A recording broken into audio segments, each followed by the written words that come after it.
felt like heaven. They found my bones and gave me comfort when I feel alone. Now you're gone, I'm alone. I guess it's time to get better. Through the pain, I will go alone.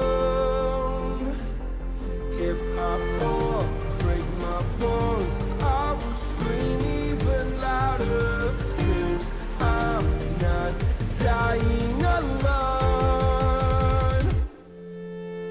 I lost my best friend to 23. She left her body and hovered above me.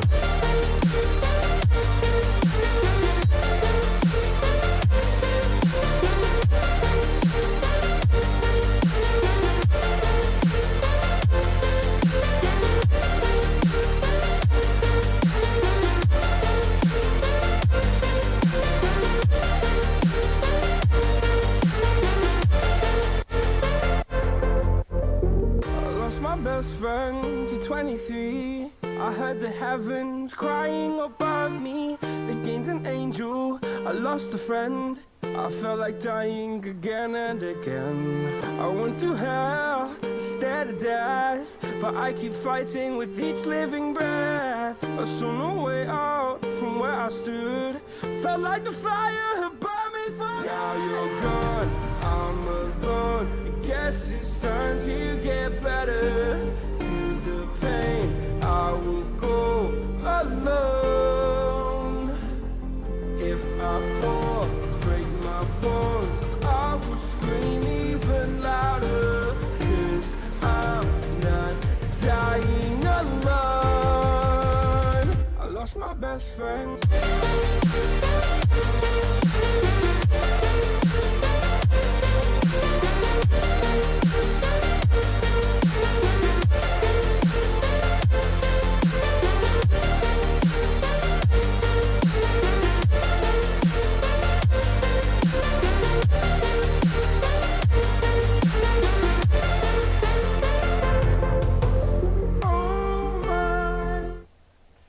Hello everybody, welcome back to another live stream. Zelda Prime here, bringing you The Legend of Zelda Spirit Tracks gameplay reaction. So, hope you guys enjoy the stream. Drop a like on this vid if you enjoy it. Let's get to it. This is a tale from long ago. It's the tale of the first settlers of this land. In the beginning, the people followed the spirits of good, and all was peaceful. But that era of peace soon came to an end. The evil Demon King rose to power, destroying everything in his path. The spirits of good had no choice but to face him in battle. The war that ensued seemed to last an eternity, and much blood was shed.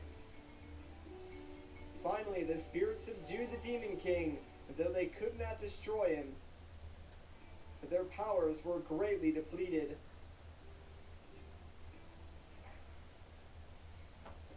With their remaining power, they buried the Demon King's spirit in the ground. They built shackles to imprison him and a tower that acted as a lock. These shackles cover the land to this day. With their power drained, the spirits of good returned to the heavens. Suddenly, bereft of both demons and spirits, this land was entrusted to us. Man, what a great story. What's up, everybody? Once again, my name is Matt, and welcome to Let's Play The Legend of Zelda Spirit Tracks. Well, do I know how to tell a story or what? Sure dude. I call it Spirits and Demons at War. What a great title. I only do this show once a year, you know. It's a blasted masterpiece. A blasterpiece. You just made that word up, didn't you? What's this? You fell asleep during my magnum opus. Oh no, come on, Link. Get it together, man. You're always falling asleep. I'm pretty sure you're like a narcoleptic or something, dude. Nah, you take after my own heart though, don't you? I can't believe this. You know, Link, A lot of people would love to be in your position. As my roommate, you get to see my work for free. Plus, I'm not getting any younger here. This story might be the only thing that proves I existed, and that photo in the background. Can't you pay attention for 1 minute and listen to an old man's final creation? Aw, don't be like that, man. Are you listening to me, Link? Sort of? I mean, I just woke up. Give me a break. Okay, I can take a hint. Sorry for boring you. It's not you, man. Don't worry about it. Look, here comes your mentor. Hello there, Alfonso. Uh-oh. Am I in trouble? Why are you still here, Link? Yep, I am. Come on now, wipe the sleep out of your eyes. Aw, come on, that was like the perfect bedtime story, though. I couldn't help it. Wake up, wake up, wake up, wake up. Alright, don't shake me, though, dude. Oh, I'm feeling barfy. Today's a very important day, you know. It's your audience with the princess. Right, I totally knew that. Don't tell me you forgot. Only like a little bit. You won't amount to much if you don't pay attention. Well, I mean, if you stop shaking me, it'd help too. Don't you want your engineer certificate? Well, the graduation ceremony is at the castle. Princess Zelda herself is going to do the honors. Oh boy, sweet! I'm heading to the station now, so meet me there. Remember, the station is up the road. Don't get lost. How could I do that? Got it? Good. Then get a move on. Alright. See you later, Nico. And yeah, if you guys couldn't tell, that's Nico from Wind Waker and Phantom Hourglass. As you can see though, it's been a couple of years and we're playing as a new Link, so he's like really old to us. Today is the day you graduate from apprentice to official train engineer. It's quite an honor, and you mustn't be late. Use the stylus to touch where you want to go. It's as easy as that. To talk to someone or use an object, just tap what you're interested in. Now off to the castle with you. Scoot! Yeah, so if you've played Phantom Hourglass, these controls should feel very, very familiar to you. They're pretty much exactly the same, but this is Abada Village, Link's hometown in this game. It looks kind of barren, but trust me guys, there actually are a few things we can do before we even leave this village, so let's get to it. First things first, we're gonna go and talk to that little girl we saw over here, so what's going on? Good job, Link. Tapping is your friend. To chat, just tap the person you want to talk to. Yeah, I got that. Wait a second, there are a bunch of rocks in front of the house. Oh no, somebody must have been up to no good when they put them there. Yeah, I'll bet. Hey, you look like you've got some free time on your hands, Link. Instead of just standing there, will you help clear the rocks out of the way? Sure, why not? If you grab something, just touch it. Then to throw it, tap the direction you want to throw. Now get to work. Yeah, there's a lot of like tutorial stuff like this in the very beginning of the game, but don't worry, it does let up like pretty much as soon as we get over to Hyrule Castle, I guess. There's a little bit more after that, but nothing too major. Thank you, Teehee. You're so nice, Link. Here, this is for you. And yeah, this was worth doing because she gives us a red rupee worth 20 rupees. And money is pretty useful early on in the game. If you see my big brother, get him good for me, okay? Yeah, so maybe it was like her big brother who put the rocks there? I don't really know. But I do know her big brother is right here, so let's talk to this punk. Hey Link, today's your graduation ceremony, right? Yeah it is actually. How can someone who can't even do a somersault be a train engineer? What, I can do a somersault. If you can be an engineer, I bet anyone can do it. Oh yeah? If you want to prove me wrong, go roll into that tree over there. Just tap the screen twice in the direction you want to roll. I don't know how it's going to prove anything, but fine. I'll do it. I'll show you. Ha! Did it. Wahaha, you're such a klutz, Link. Why, you're just standing there. Everyone knows that getting stung by bees hurts. When you see them buzzing, start running, or throw yourself in the water. Stat! Uh-oh, that's probably some good advice, actually, so let's get out of here before these bees drain our health. We could go inside, but might as well just jump into the water like he said. We'll lose half heart, but not a big deal because we could just break rocks and get that right back. But make sure you talk to him again. Hey, don't get all bent out of shape. I was just goofing around. Let me give you something to make up for it. Here, take this. Yeah, he'll give you a random treasure. We got a Stalfo skull. Pretty cool. Not really sure how you got this, kid, but I'll take it, I guess. You can find treasures like this all over the world. Try to get a whole bunch of them, because something good happens when you do. Alright, cool. Now, there are actually more treasures in this game than there were in Phantom Hourglass, and they are easier to come by. But the last thing I want to point out is this stamp station. There's one at pretty much every single stop. We don't have a stamp book right now, so we really can't do anything with it, but keep those in mind for when we do get a stamp book, because if we get our stamp book stamped, cool stuff happens. Anyways, let's go to the station and get out of here. You're late. Hey man, you know, I got caught up. Like, I moved some rocks, made some pretty good money, then I also got, like, stung by bees, jumped into the river, almost drowned, actually. So, all things considered, I think I have some pretty good excuses for being late. What about you? I mean, you didn't even pull the train out of the station for crying out loud. You just wanted to make that dramatic entrance. Anyways, what's going on? Do you understand the significance of today? In order to become a train engineer in this kingdom, you must have an audience with the princess. If she grants you her permission, you can finally operate a train by yourself. Now, hop aboard. We're going to the castle. Yeah, let's do it. Good, then let's get going. Oh, but one last thing. You are going to drive the train to get us there. Call it your final exam. Don't look so worried. It'll be a piece of cake. Well, I do love cake. You need to get us to the castle in 300 seconds. Oh, that's not much time. Right now, we're here in Abada Village. And our destination, Hyrule Castle, is right here. That's pretty far, too. There are other trains on the tracks, so be careful not to hit them. Yeah, that'd be bad. The tracks you can drive on are darker colored. The other ones are off limits. Aww. So, think you got it? Yes. I like your confidence. I'll remind you how to operate the train on your way there. Sounds good. So hop aboard. Okay, here we go, guys. Our final exam. If we nail this and make it to Hyrule Castle, we can get our engineer certificate and drive this bad boy all by ourselves. Obviously, the train is our main method of travel in this game, and a lot of people don't like it, but I'll talk about that later. For now, Alfonso's going to tell us how to operate things. You've probably got all this down, but humor me while I tell you again. Alright, I know how much this means to you. And this here's the gearbox. Slide the lever up and down to change speed. Slide it to down to go in reverse. You can use it as an emergency brake too.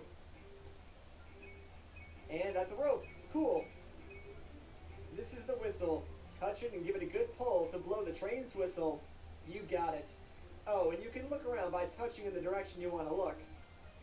Good engineers are always aware of their surroundings, you know. Right. So you catch all that? Yep, we're good, man. Now, set the gearbox lever to full to ratchet up the speed. It's already there. I did it the second I got aboard, man. Just like how I drive a car. Like, just floor it and go. Don't take my advice, kids. Do not drive your car like that. It's very dangerous.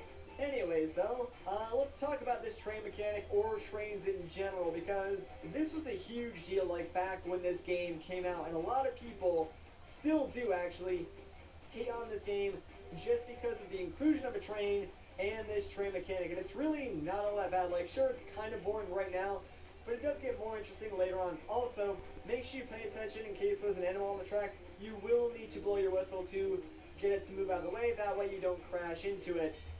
Also, now we got this going on. See how there's a fork in the tracks ahead? We'll need to use the rail switch to decide which direction to go. So it's a thing like in the middle of the screen. You go left or right. You can see which way you're going on the top screen. This is the rail switch. Slide the handle in the direction you want to go. Your course is displayed on the map too, so check there. Got it? You know I do. From here on, we'll be sharing the tracks with other trains. Keep an eye on the map and make sure you choose the correct tracks. Alright, but back to what I was saying. Yeah, this game gets like a lot of undeserved hate just for having trains, and I think like one of the biggest arguments back in the day was trains don't fit in Zelda, like it's too, I guess, futuristic for it, which was kind of a silly argument since obviously this came after Phantom Hourglass, and I'm pretty sure like steamboats came after trains, so Yeah, like, I mean, this was everywhere, guys. Any gaming website that had, like, a Zelda section, you could always go to it and find, like, countless threads, just, like, either hating on Spirit Tracks or defending Spirit Tracks. It was a mess, and while that was going down, I was just like, you know what, I'm gonna play this game because I actually really do enjoy this game.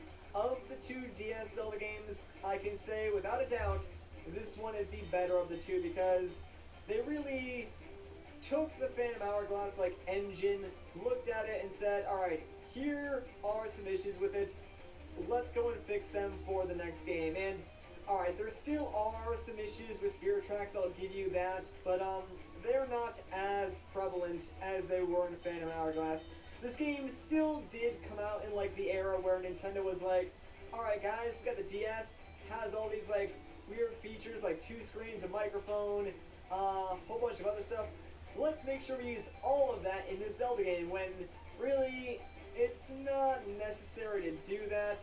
I'll point out some of the issues I personally have with this game as we go along, but for now, let's just worry about making our way over to Hyrule Castle. We've still got plenty of time left though, so we made it no problem.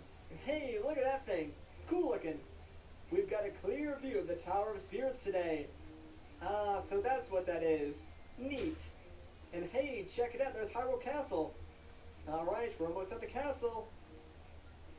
Use the lever on the gearbox to stop at the station.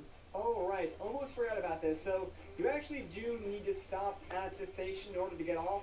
And, you can very easily blow past these stations. So, let's slow down here a little bit and, oh, you know, I might have to use the brakes. Hey, we did it. Good job. You passed the exam with flying colors. Even though I sort of just like slammed on the brakes. Whatever. We'll just look past that. I mean, we made it, guys. We're here in Castletown and no one died. So, hey, that's a plus. And how dare they taunt me with that chest because I can't get that right now. Rude. You got us to Castletown. And you know what else? You look good handling a train. That's the surest sign you're going to make a great engineer. Now, just head to the castle for your graduation ceremony. It's to the north. You can't miss it. Good luck now. Alright, thanks a lot, Alfonso. It was great being your pupil for like all 300 seconds of that train ride. But before we go to the castle, let's get some mail. And yeah, this guy's back again from Phantom Hourglass. He lost his wings, so hey, howdy, mister. Me? Oh, I'm no good at long-winded introductions. I'm just an average guy who works the postman gig to get by. You can call me Postman. All my friends do. Now that you know my name, next time I see you, don't be shy, say hello. Speaking of names, you're Link, right? I've got a letter for you, so I'll just jump right in and read it out loud. Oh wait, that's the way we used to do things, but no more. Apparently, some folks thought our reading their letters out loud was rude. So now our policy is to just hand deliver the mail unopened. A welcome change from Phantom Hourglass. Here you go. Alright, sweet. We got a letter. We just got a letter. Okay, I've delivered your mail safely to you. Well, my work seems to be done here, so I'll be off. See you around. Alright, see you later, man, and continue making your train noises. It amuses me.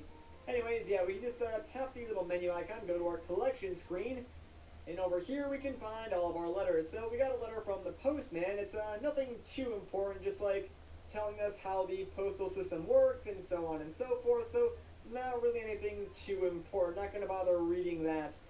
Anyways, though, we made it to Hyrule Castletown, and right through there is the castle and our graduation ceremony. But you know what? We're going to take care of that in the next episode. So if you guys enjoyed this part, a like rating would be greatly appreciated. If you want to see more, consider subscribing. But once again, guys, my name is Matt. Thank you so much for watching, and I'll catch you in the next one. What's up, everybody? Once again, my name is Matt, and welcome back to Let's Play The Legend of Zelda Spirit Tracks. In the last episode, we passed our final exam with flying colors as we made our way here to Hyrule Castletown. And in this episode, well, we're going to go and see the princess in order to complete our training and get ourselves our very own engineer certificate. So, let's do it, man. I'm excited. I always love it when the games let us explore Hyrule Castle, But I guess we gotta talk to these guards to get past them. Yawn, I'm sleepy. I've been standing here since dawn. Hey, why don't you stop bugging me and get moving? But I need to get in there. You're kinda rude. What about you, man? What is it, kid? We're kinda busy protecting Hyrule Castle right now. If you've got no business here, I'd suggest you scram. What's that? You're here for the engineer graduation ceremony? Yes, sir. I'd completely forgotten that today was the graduation ceremony. Huh. I didn't know they gave engineer certificates to little kids like you. Hey, what does that mean? I guess times are changing. Well, go on in. You know what, man? I'm just gonna, glance at you as I walk past you and go and get my certificate, because that was kind of rude. Anyways, yeah, sadly, they don't really let us explore too much of Hyrule Castle right now. There are guards posted at pretty much every single exit, so there's really not too much we can do. So let's talk to this guy. The princess's throne room is up these stairs. Only invited guests are allowed in.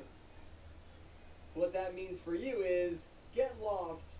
But, I need to go up there. What's all the commotion here? Oh, good day, Chancellor Cole. Apologies for the disturbance. This boy says he's come to see the princess. Is that so? You're here for the graduation ceremony, but you're so young. What a waste of resources. The spirit tracks are vanishing. Yet the princess insists on performing these ridiculous ceremonies. Well, come along, boy. We must get you to your ceremony. Follow me. Don't just stand there drooling, Private. Move aside. Yes, sir. Ah, you got told, man. Alright, well, looks like we got our ticket in, so let's see the princess. Nice little portrait of Tetra up there. I like that. It's pretty cool. But here we are, man, our graduation ceremony. And there she is, guys. The princess herself. I expect everyone to be on their best behavior. Don't make any sudden movements. This is a royal event, after all. Link, what are you doing? Close your mouth and stop blushing, kid. Come on, it's embarrassing. Aw, the princess is so adorable, isn't she? What a nice, touching moment this is. Raising your head without permission? You ill-mannered urchin. And it's ruined. Thanks a lot, Chancellor Cole. Oh, you just got told by the princess. That little hand movement right there. Don't pay any attention to Chancellor Cole. You must be the new engineer. What's your name? The name? Welcome to the world of Hendrix Gin. Oddly infused with rose and cucumber. Name's Link, Princess. Oh, Link is a wonderful name. Well, Link, by the power vested in me, I hereby proclaim you. We're wasting our time here, Your Highness. Please just hurry up and finish this foolish ceremony. Dude, come on, way to ruin my special day. Very well, Chancellor. Why is, everyone so rude in this game? Thank you, teacher. You know, this entire scene would be a lot cooler if, everything wasn't just, 5 pixels. What are you gonna do, though? I mean, it was the DS era. I hereby recognize our newest royal engineer, Link. Work hard, for we all rely on you, Link. Heck yeah, we got our royal engineer certificate. Hooray, now we can drive a train all by ourselves. We're a full-fledged engineer.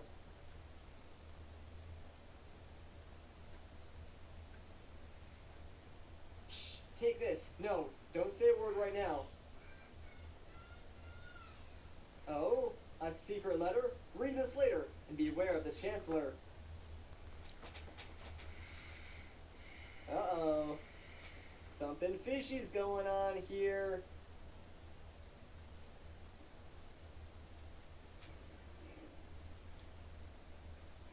The ceremony's over, so I suggest you move along. Why don't you go polish your train or something? Not that it matters much. The thing will be useless before long. Uh-oh. I do not like the sound of that. I like how Link is just standing there with a blank expression like, everyone's gone, there's no guards to escort me out. What do? This is awkward. You know what, Link? I agree with you, so let's just sort of backpedal out of here, like... I mean, we could stay there, no one's gonna stop us, but we did get that letter from Princess Zelda, so we should probably check that out ASAP. I mean, it's from the princess for crying out loud, so it's gotta be important. I have a great favor that I must ask of you in person. Follow this secret path at the top of the castle. Tap the map icon to copy the location to your map. Please come to my quarters as soon as you can, and don't let anyone see you. Zelda. Oh boy, a secret mission from the princess. Cool. Alright, so let's just draw these things on our map, and thankfully, when like you open up your map from a note, it opens it up directly to where you need to draw. So very, very useful, like a small little optimization over Phantom Hourglass. So yeah, after the ceremony, as you can see, some of the guards have moved, and we have access to more of the castle. Sadly, there's really not too much for us to see or do right now, so even though normally I would probably like to explore the rest of the castle first, since we did get a letter from the princess herself, let's not keep her waiting, as that would be incredibly rude, and go directly to where her quarters are. Thankfully, yeah, they're really, really easy to find, so right up through here, the princess is waiting for us, guys. Let's go. Things are starting to get a little bit interesting now. And I gotta say, you know, for a handheld Zelda game, Spirit Tracks does have a pretty good story. Anyways, I wonder what the princess wants. It must be important. I'm so glad you made it, Link. Did any of the guards see you on your way here? No? Really? That's great. Well, listen, you're the only one who can help me. They're really putting some focus on that instrument she's playing. I have to ask a favor of you, Link. As you know, the Tower of Spirits has protected our kingdom for ages. The tower connects all of the spirit tracks that crisscross the land. However, for some reason, they seem to be vanishing from everywhere. Something must have happened at the tower to cause all this. I must go there to investigate. I've heard tales of a sage who guards our land and lives in that tower. Perhaps she might be able to shed some light on what's happening. Chancellor Cole forbids me from leaving the castle due to safety concerns. I think he just doesn't want me going to the tower, though. But why? It's clear he's hiding something. I have the feeling that something terrible is about to happen. That's why I absolutely must go to the tower. What do you think? Will you take me on your train? Okay, sure. Thank you so much, Link. Alright, please put this on right away. It's a recruit uniform. The guards are starting their patrols, so getting past them won't be easy. But if you wear this, they'll think you're one of them. Hey, we got a recruit uniform. Looks oddly similar to something else we know. Wearing this, you can pose as a soldier and move freely about the castle. Please get changed so we can go. Oh, I'm sorry. I'll look the other way. But please, hurry. Dang, Prince is trying to cop a peek at us, man. But hey, look at us. We look pretty stinking good. Looks good enough, I suppose. Now let's go before the guards find us.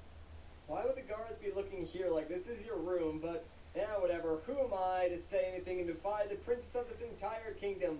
I'm just some scrubby little engineer. Alright. Uh-oh. Now we got some guards to worry about. That's not good. These guards are pretty serious, so just pretend to be a new recruit. That way, if they see you, they'll just think you're one of them. But if they see me, I'm sure they'll make a big fuss and won't let me out. So please, help me get past the guards without them seeing me, okay? You got it. I'll follow behind you, but if you want me to take a different route, touch the marker at my feet and draw a path for me to walk on. Just draw the route you want me to follow. This is the switch icon. If we get split up, just tap it to see where I am.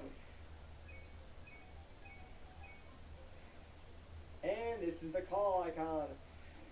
Tap it to call me over to where you are. Did you understand my explanation? We got it. I know you're going to do a great job. Let's get moving. Right, so if you played the Goron segments in Phantom Hourglass, this is very, very similar. And it's a mechanic that you're going to want to get used to, since we will be using this a lot throughout the entirety of this game. So yeah, it might be kind of annoying since it is a little bit slow, especially controlling two characters, but it's really not all that bad.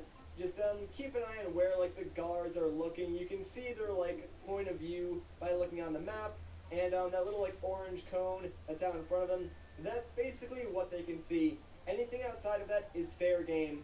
Look, that guard isn't moving. He's just standing in the same place. Why don't you try to distract him somehow, Link? I can slip past him when he's looking the other way if you draw a path for me. Alright, sounds like a plan. So, to distract this guard, all we gotta do is talk to him. Don't you have work to do, rookie? Why don't you go and cut the grass or something? Dude, I don't have a sword. I couldn't cut the grass if I wanted to. Anyways, now that he's distracted, let's just draw this path for Zelda, because apparently, literally, just standing next to this guy is enough to avert his full attention to us, and he'll ignore everything else that's going on. Also, I like to watch Zelda and make sure she actually reaches her final destination, because sometimes she can get like stuck on walls or bushes and stuff like that, but she made it fine. So let's go over here and distract this next guard. Hello. Howdy. Sure is nice weather we're having. Not that I'm slacking on my patrol duties or anything. Oh dude, don't worry, I wouldn't dare insinuate that you are bad at your job or anything like that. Don't you worry. And keep looking at me. Don't turn around at all. You know, even if you hear footsteps or anything like that, it's fine. Alright, we're clear. So, we've only got to sneak past a couple of more guards, and let's get Zelda up here. That guard seems really serious about his job, Link. I don't think you can distract him with small talk. Is there some way you can get him to move from that spot? I'm not sure, but Zelda, you need to stop following me real quick because... No, stop it! Get back over here! Alright, there you go. Stay put. To distract this guard, what you want to do is grab one of these rocks, throw it, and yeah, it freaks him out, and now while he's freaking out, let's draw this path for Zelda, and switch back real quick, that way we can throw another rock to keep him distracted, and we should be in the clear now, so sweet. There's one more guard, like, to my left. Let's just distract him. You can't come this way. This post is for elite guards only. Aww. Well, tell me more about that as I just draw this path for Zelda right to the outside of the castle. And we should be in the clear now. Like, I don't think his line of sight can even see this far. But Zelda's gone, so let's follow suit and get out of here. We could go and explore the left side of the castle, but just trust me on this, there's nothing over there for us, so don't worry about it. We did it! We made it out of the castle. Now let's board the train and head for the Tower of Spirits. You got it, Princess. Hey, Alfonso. What took you so long, Link? Did you keep me waiting just so you could change clothes? Not entirely. Oh, hello, Your Highness. What are you doing here? Hello, Alfonso. Have you been well? I'm so sorry we haven't spoken since you left the castle guard. I must admit, I miss hearing you bellowing orders in the courtyard. You're too kind to me. I'm sure hearing me yell all day was far from pleasant. But you shouldn't distract me with talk about the old days. I'll just come out and ask, what are you doing here without a proper escort? Are you responsible for this somehow, Link? I asked for his assistance, and I hope I can count on your help too, Alfonso. I would feel much safer with you at my side. Please, come with us to the Tower of Spirits. To the Tower of Spirits? Whatever for? We don't have time to discuss it right now.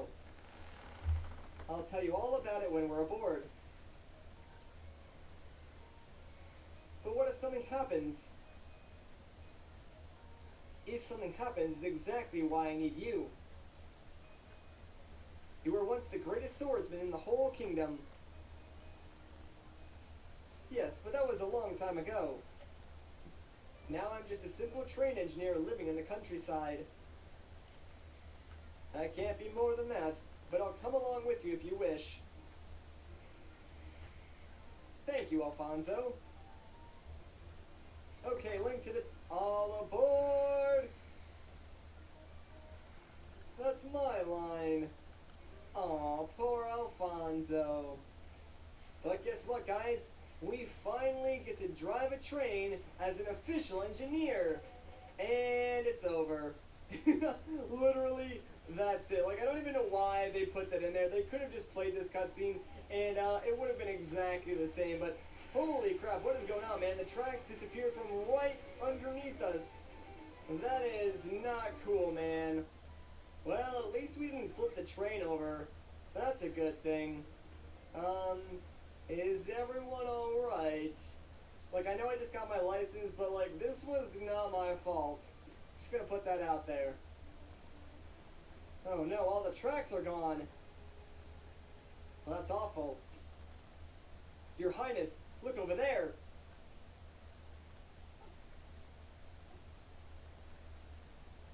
Uh-oh, dark ominous clouds. That's never a good sign for anything. Inspired by State Farm's surprisingly great rates. It's so cheap. Yeah, got a great rate on the down low. The steak isn't your average Joe. Like a good neighbor, State Farm is there.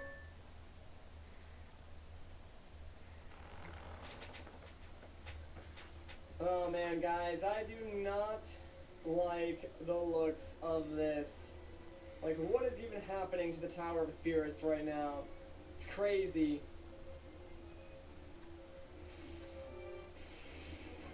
Uh-oh, the whole thing's falling apart.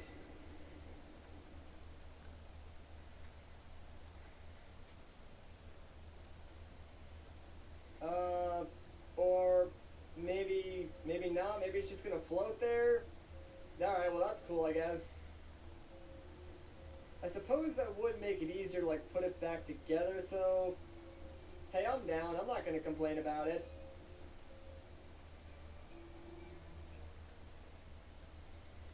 That is still kind of weird, though. Like, I'm not gonna ignore that completely. What's happening to the Tower of Spirits?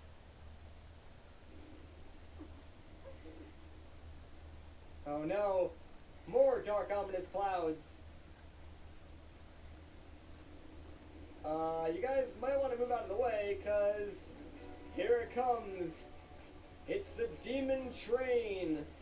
Like, no joke, I'm pretty sure that's what that thing is actually called. I know it's a really dumb name, but I kinda like the design of the train itself, and oh, that was close. Good thing you guys ducked. Like, you should've just, like, dodged to the side or something, but yeah, whatever, you're alive, that's all that matters. Out for a leisurely stroll, your highness. Tisk, tisk, tisk. You know that's not allowed. Allowed by who? You, Chancellor Cole?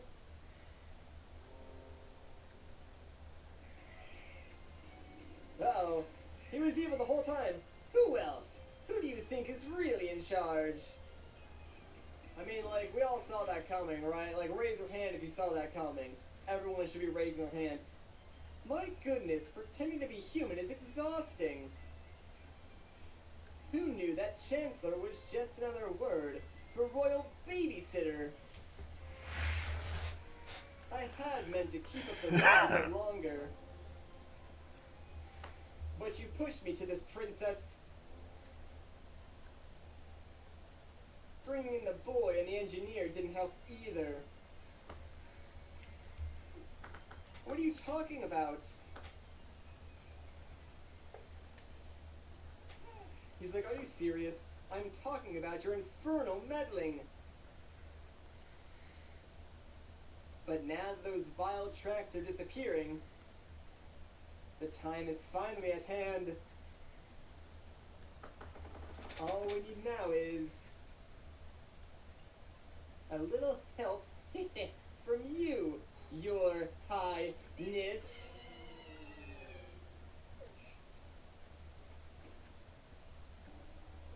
I don't know who these two are, Your Highness, but with your permission,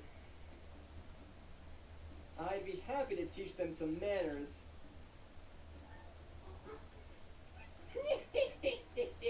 How gallant! How brave! How incredibly foolhardy! Enough out of you! My family has served the royal house for generations.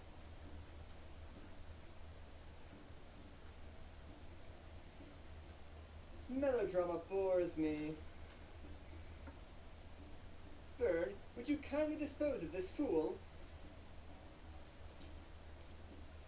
This man speaks the truth, Cole. His movements are not those of an amateur. But he is only human.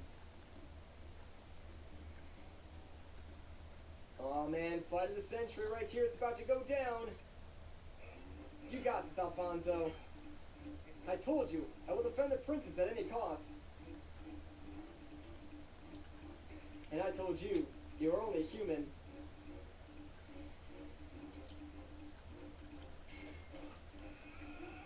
No! Alfonso! Holy moly, he got destroyed. Uh-oh. Alright, Cole, calm down, man. Come on. Let's BM. Oh, Bird, you do know how to put in a show. It was hardly a fair fight, Cole.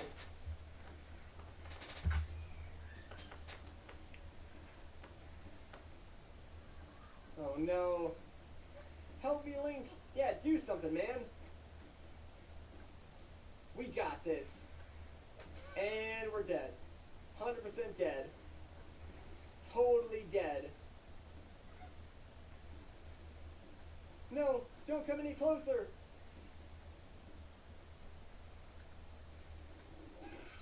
Aw, blindsided. Come on, Cole. That wasn't even fair. We didn't even see that one coming. Rude. I never liked that guy. We're just gonna ignore that energy ball? Alright then. Good work, Burn. That takes care of the first step of our plan. Our work is done here. Come now, Burn. Yeah, everyone has really weird names in this game. Like, they're all puns of, like, train stuff. So I'm not really sure if I'm pronouncing that right, but, I'm pretty sure it's pronounced Burn. You guys can correct me in the comments if I'm wrong. Anyways, we're back in Hyrule Castle somehow. And Alfonso made it too. Oh, man. Welcome back, boy. Alright, thank you, teacher. That was a rough fight. Alfonso still looks like he's down and out. So I guess, you know what? That's going to wrap things up for this episode. So if you guys enjoyed this part, like rating would be greatly appreciated. If you want to see more, consider subscribing. But once again, guys, my name is Matt. Thank you so much for watching.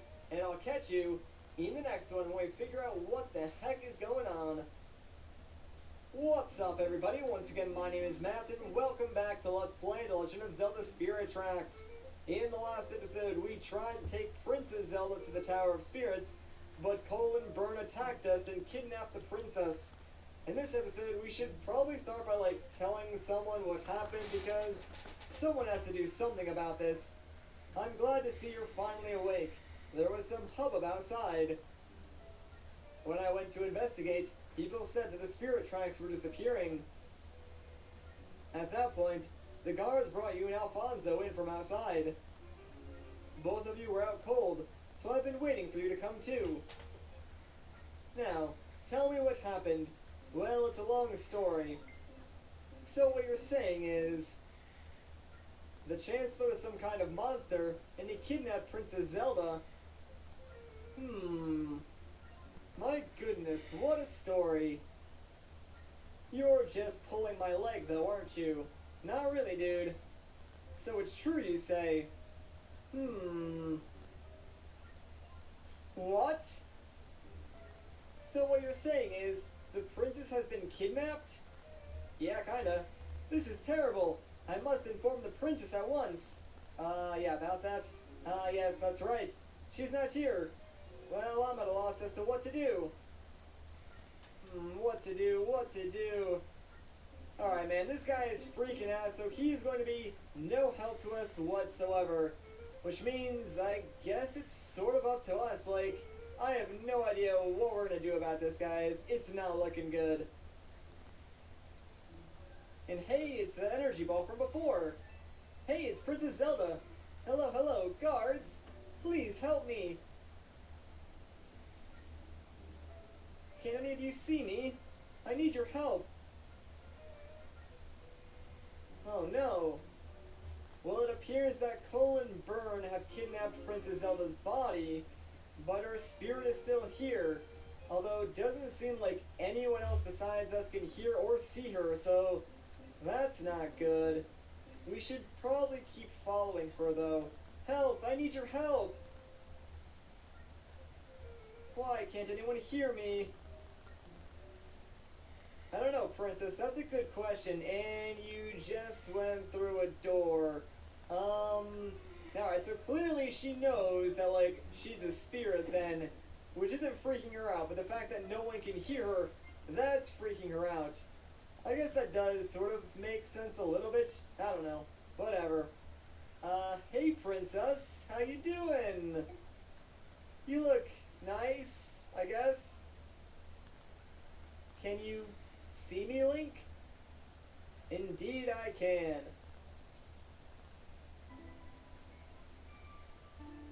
I must apologize to Alfonso for what happened. And to you too. Don't worry about it. I never knew the Chancellor was capable of such evil. All these years, and I never noticed what he really was. I was a fool. Well, to be fair, those hats were a really good disguise, and the Tower of Spirits breaking apart. You saw it too, didn't you, Link? Yeah, I was there.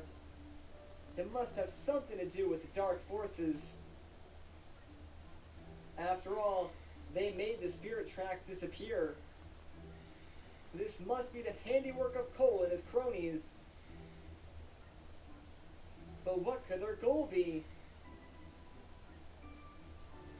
He said something about the spirit tracks vanishing. What did he mean by that? And why would they take my body away with them? What will they do with it? Who knows? Also, you're floating, so yeah. Oh, I'm sorry. It seems I'm much lighter without my body. There you go, come back down. Listen, Link. Let's try again to go to the Tower of Spirits. Now more than ever, we must find the Tower of Sage. But before we go, I want to show you something. Sure, what is it? Ah, it's the instrument from before. This spirit flute is a prized family heirloom. It's been handed down for generations. It originally belonged to one of my ancestors, the one who founded this kingdom. It is my greatest treasure of all. I can't carry it while I'm in this state, as you can see, but I'm certain it's meant to protect me. I can hardly ask you to do any more for me, but will you take this? And will you come to the tower with me? You're the only person I can turn to now. Sure thing. And there we go, we got the spirit flute. This pan flute will probably come in very handy. Whatever you say, game. Whatever you say. Thank you so much, Link. Now then, shall we go? I will travel alongside you. Yep, that's right. Princess Zelda is our companion, and she's probably one of my favorite companions, like, outside of Midna and the King of Red Lions. Wait, just a second, Link. The tracks are gone, and even if they weren't, we don't have a train. Oh yeah, that's right. How can we get to the Tower of Spirits? Oh, I know. I've heard that there is a path from the castle to the tower. But if it does exist, it certainly hasn't been used recently. There's a door at the back of the castle. Maybe the path is somewhere there. Let's go see. Alright, sounds like a good idea. So, we need to figure out how to get to the back of the castle. And while we're doing that, since we are still in our recruit uniform, we pretty much have full access to everything in Hyrule Castle. So we can explore and get some stuff like this chest right here, which contains another red rupee, which is important because before we leave Hyrule Castle, I kind of want to buy something, and the thing that I want to buy is 80 rupees. Let's head outside real quick because on the left side, there's another chest, and this guy contains a random treasure. So we got a star fragment, and yes, just like in Phantom Hourglass, these chests that contain treasures, they're going to be like randomized for the most part, so whatever you get will probably be different than what I get. You can also get treasures from like breaking pots and stuff like that. Hey, there we go, we actually got one on our first try, so that is another star fragment. Yeah, there we go. And that's what I mean by like treasures are easier to come by. Like there's more of them, but you can get them from pots and stuff like that in this game, so you'll probably end up getting a bunch of them. Anyways though, looks like this guard is blocking the path to go out back, so let's talk to him. What is it, recruit? You want to leave through this door? Well, I can tell just by looking at you that you're adequately prepared. Do something! There are all sorts of strange beasts on the other side of this door. It's not the kind of place you want to go without a sword. Aw, man. He's right, Link. Heading to the Tower of Spirits without a sword is too dangerous. Why don't you find the guard captain and ask him to loan you a sword? He'll probably just think you want it for training. That's another good idea. See, Zelda is chock full of them. Real quick though, here's another chest, and it contains another red rupee. So now, we're only a few more rupees off from the 80 that we need. So bear with me, and we're going to break some pots and hopefully get some rupees. Or just hearts, because, you know, we totally need those, being at full HP and all that. Thankfully, there are a ton of pots along the way, and one of these, really? Come on, game. The one time I want, like, broken pots to give me rupees, and of course, they're not going to give them to me. Like, every other time, of course, they would give you rupees, but because we need them, we're not going to get them. I know there's, like, 3 pots on either side over here, so please, game, give me some rupees. Alright, there's one, and there we go, 82. Fantastic. At least we got the 80 that we need. Anything extra will be kind of nice. Maybe we can get some treasures? Nope, just more hearts. Awesome. Totally needed those. Alright, the guard captain just so happens to be right up through here, so let's head inside and, talk to this guy. What now, recruit? You want a sword so you can leave through the back of the castle? That's the idea. Did I get that right? You got it. Some swordsman you are, running around with no sword. There's something fishy about this. Are you really a new recruit? Yes? Your eyes tell the whole story. Alright, take this one. Sweet! It worked! We got ourselves a recruit sword! Hooray! But listen, just because you have a sword, that doesn't make you a swordsman. Let me see if you're truly worthy of handling a weapon like that. Tutorial time! Alright, time for a little sword practice. These fellows are here to help you train. So don't hold back when you're attacking them. First, the targeted attack. Hit each guard twice with a targeted attack. If you don't know how to do a targeted attack, just ask me. Alright, a target attack, really simple. Just tap on the enemy you want to attack, and Link will do everything for you. That's pretty much it. Good, the target attack is the most basic attack. Next is the side slash attack. Hit each guard with 2 attacks. Get moving, recruit. Alright, side slash, literally just like draw a line on the screen on the enemy you want to attack, and that's all there is to it. Nice form. Now for the spin attack. This one's a little bit trickier.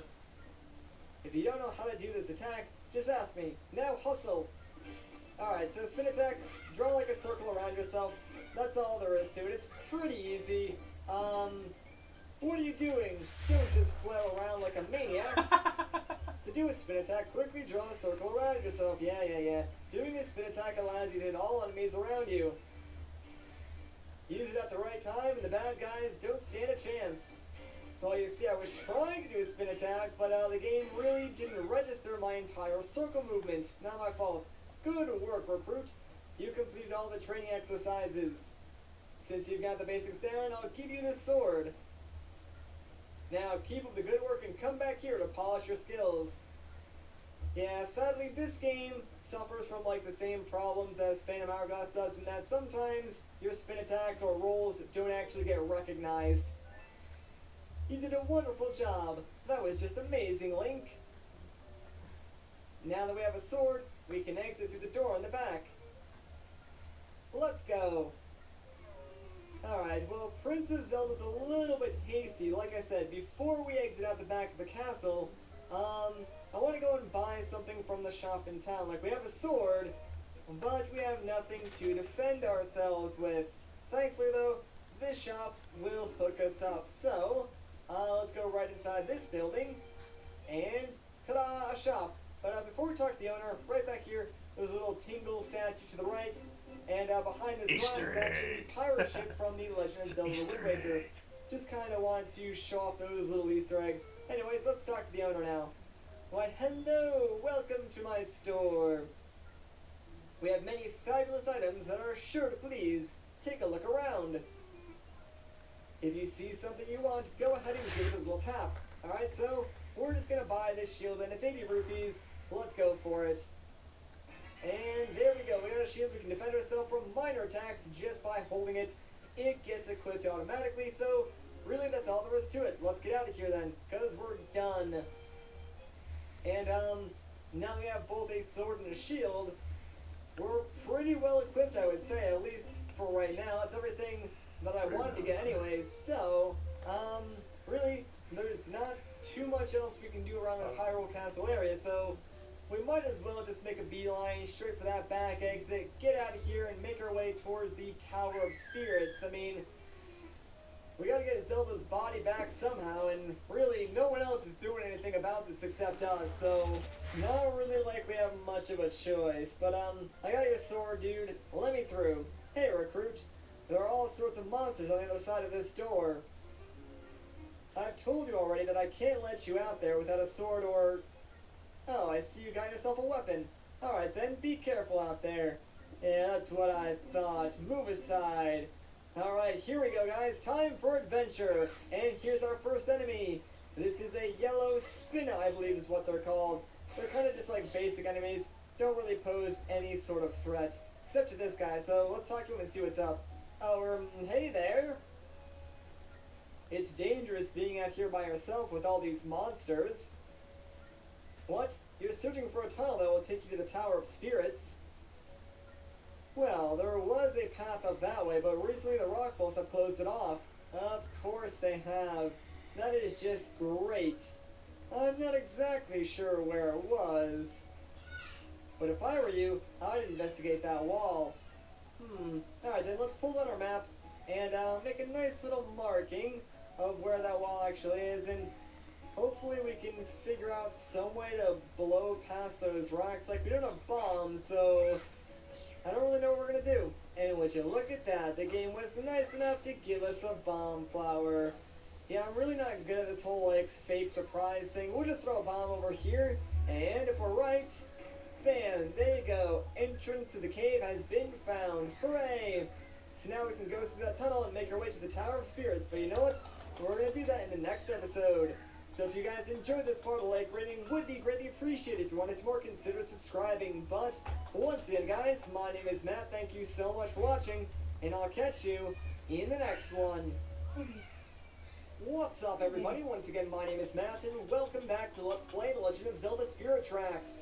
In the last episode, we got a sword and shield with the help of Princess Zelda, and found a secret tunnel that will hopefully take us to the Tower of Spirits. So in this episode, we're going to head right into this cave and hopefully make our way to the tower once and for all. I'm excited, guys. We're finally getting our adventure started. It's awfully dark here, and it's kind of damp, too. Is this really the way to the tower? I don't know, this was your idea. Oh, I'm sorry, I was just thinking out loud. Come on, Link, let's go. Right, so similar to how Phantom Hourglass had the mountain pass, the tunnel to the tower is Spirit Tracks' version of like an introductory dungeon to ease the player into the more like puzzle solving aspects of these games, because like generally speaking, both Phantom Hourglass and Spirit Tracks are more puzzle oriented than like other traditional Zelda games, and I think that's one of the bigger reasons why people don't like these titles, because it doesn't have the same like action adventure-y feel that normal Zelda games do. And I gotta say, I do like both styles about the same. Like, I lean slightly more towards the action-adventure style, but I also really do love puzzle games. So Phantom Hourglass and Spirit Tracks, I don't mind that they're more, like, puzzle-oriented. Plus, like, these were DS games, guys. There was no way they could really put in such a huge world on, like, the DS. It just wasn't possible. Anyways, though, floor 2 is slightly more complicated. Let's check out this stone slab real quick. The door won't open if you just hit the switches in a circle. Alright, so there are going to be some switches up ahead. We need to hit them in a certain order in order to unlock the door. That way we can move on. These tablets are going to give us hints, but before we read those, let's come over here and grab this chest, because inside we can get ourselves another red rupee. And, you know, I really can't remember if we need any money, like, immediately after finishing up this, like, small intro segment. I don't think we do, but I mean, hey, it's free money, so who's gonna turn that down? Let's, clear this path, though, and now that we have access to the next area, let's double back and finally read these stone slabs and hopefully figure out the puzzle. Hit the right switch before the top switch. Alright, a little bit cryptic. Let's keep going. This will make sense eventually. Before you hit the bottom switch, hit the top one. Alright, let's keep going. One more. And the switch after the bottom switch is the left one. Alright, so if you like wrote everything down, you paid attention, you should be able to figure out the order of these switches. But if not, I'll just write it down on my map real quick. I believe it is 1, 2, 3, and then 4 over here. So hopefully I'm right. I mean, I think I am, but I probably should have just like wrote the numbers down as I was reading the stone slabs. That might have made more sense. Whatever, let's just go for it. So 2, 3, and 4. There is a time limit, but they give you a ton of time, so don't even worry about it. But we did it. Hooray, guys. I can still solve like the easiest of Zelda puzzles. Hooray! Let's keep going. We're actually almost done with this tunnel, and once we're through, we will be at the Tower of Spirits, and that's where stuff gets a little more fun. But, oh man, I just forgot. We're about to get introduced to one of the more annoying mechanics in this game, and you'll see what it is now. It's something that's going to annoy you a lot later on, though. Trust me on that. Do you hear squeaking, Link? Not really. Oh no, rats, how scary! Ah, Zelda's freaking out! Oh, how horrible! Yeah, Zelda is afraid of rats. So, thank you. Those beasts were just terrifying. I never want to see them again. And guess what? We will see them again. A lot. And they'll freak Zelda out every single time. So, we'll have to put a, like, stop to the rats and then save Zelda in order to keep moving on. It's a really obnoxious mechanic. Like, that's not even the worst of it. You'll see more later on, but for now, check it out, guys. We made it through the tunnel, and we're at the Tower of Spirits. Well, the floating Tower of Spirits, I guess.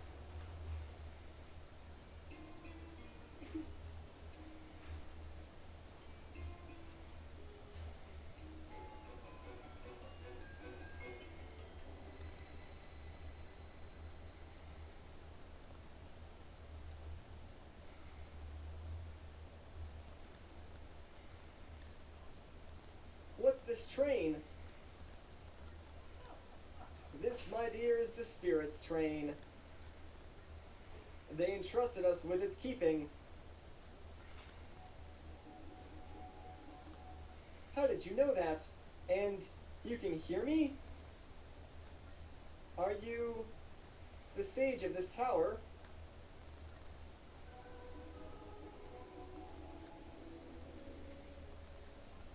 Well, I wouldn't put it exactly that way. But I do watch over the Tower of Spirits. My name is Angie.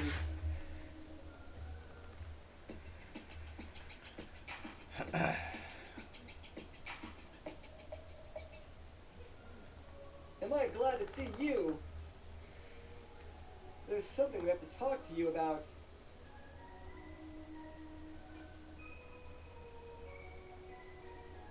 Yes. That pallor you're sporting is quite frightful.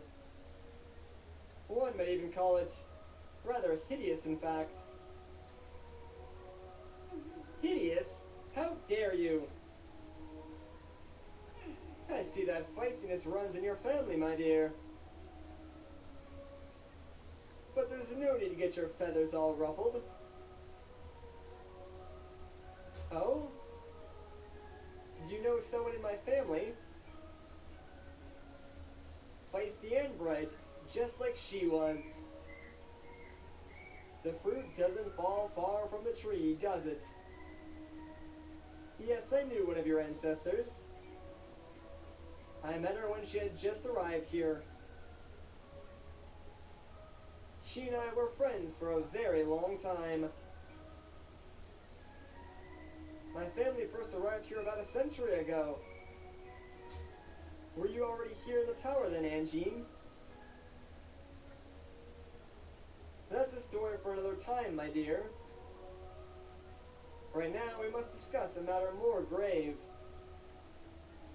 Tell me, do you know the story of this tower? Only what the folktales say. Long ago, the spirits of good and the Demon King were embroiled in a never-ending war. In the end, the spirits could not defeat him, but they did manage to imprison him in this tower. It is not chains or bars that keep him imprisoned, but an energy that flows between the tower and the 4 temples that surround it. Oh, of course, Angine. Then the spirit tracks.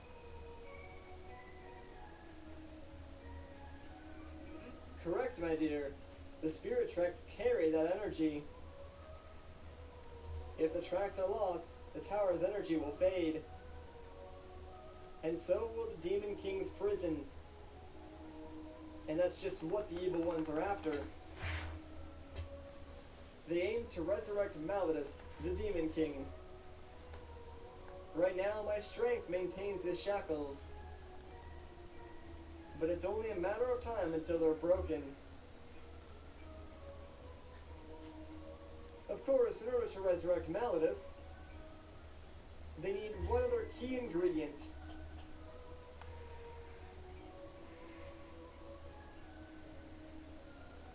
A vessel from the royal line of ancient Hyrule, with sacred power coursing through its veins. Yes, Malleus requires you in order to return. But only your shell, my dear. It would be the only vessel suitable for him to inhabit.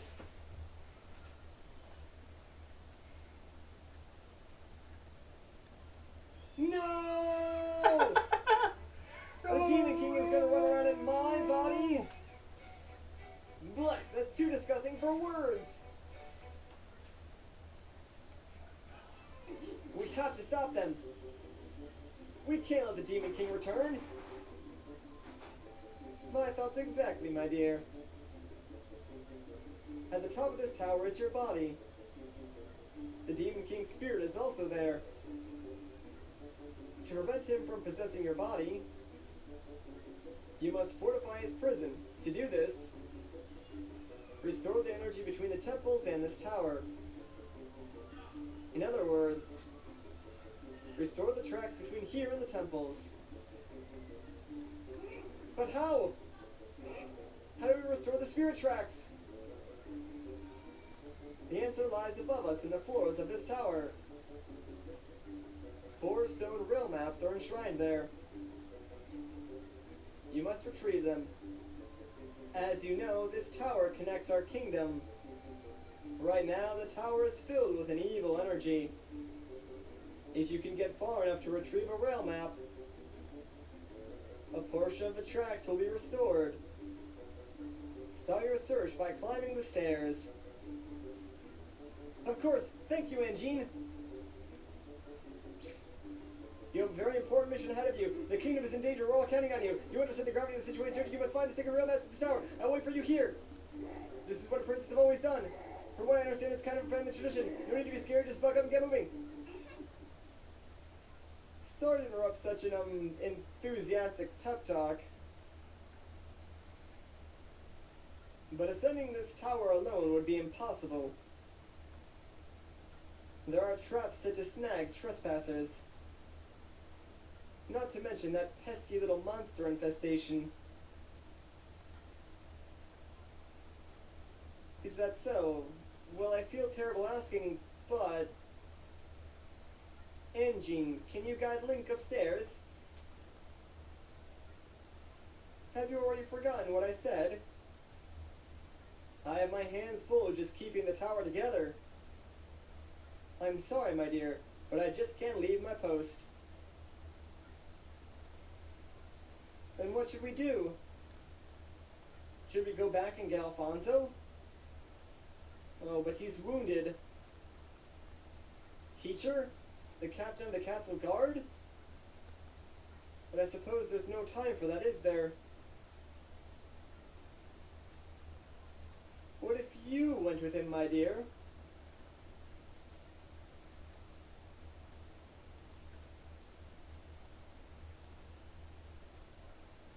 Me? Go with him?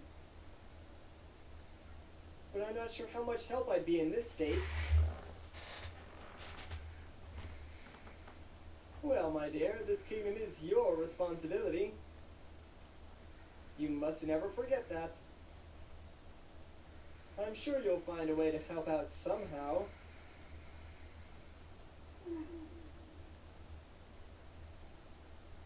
Well, alright. We'd better get going then, Link.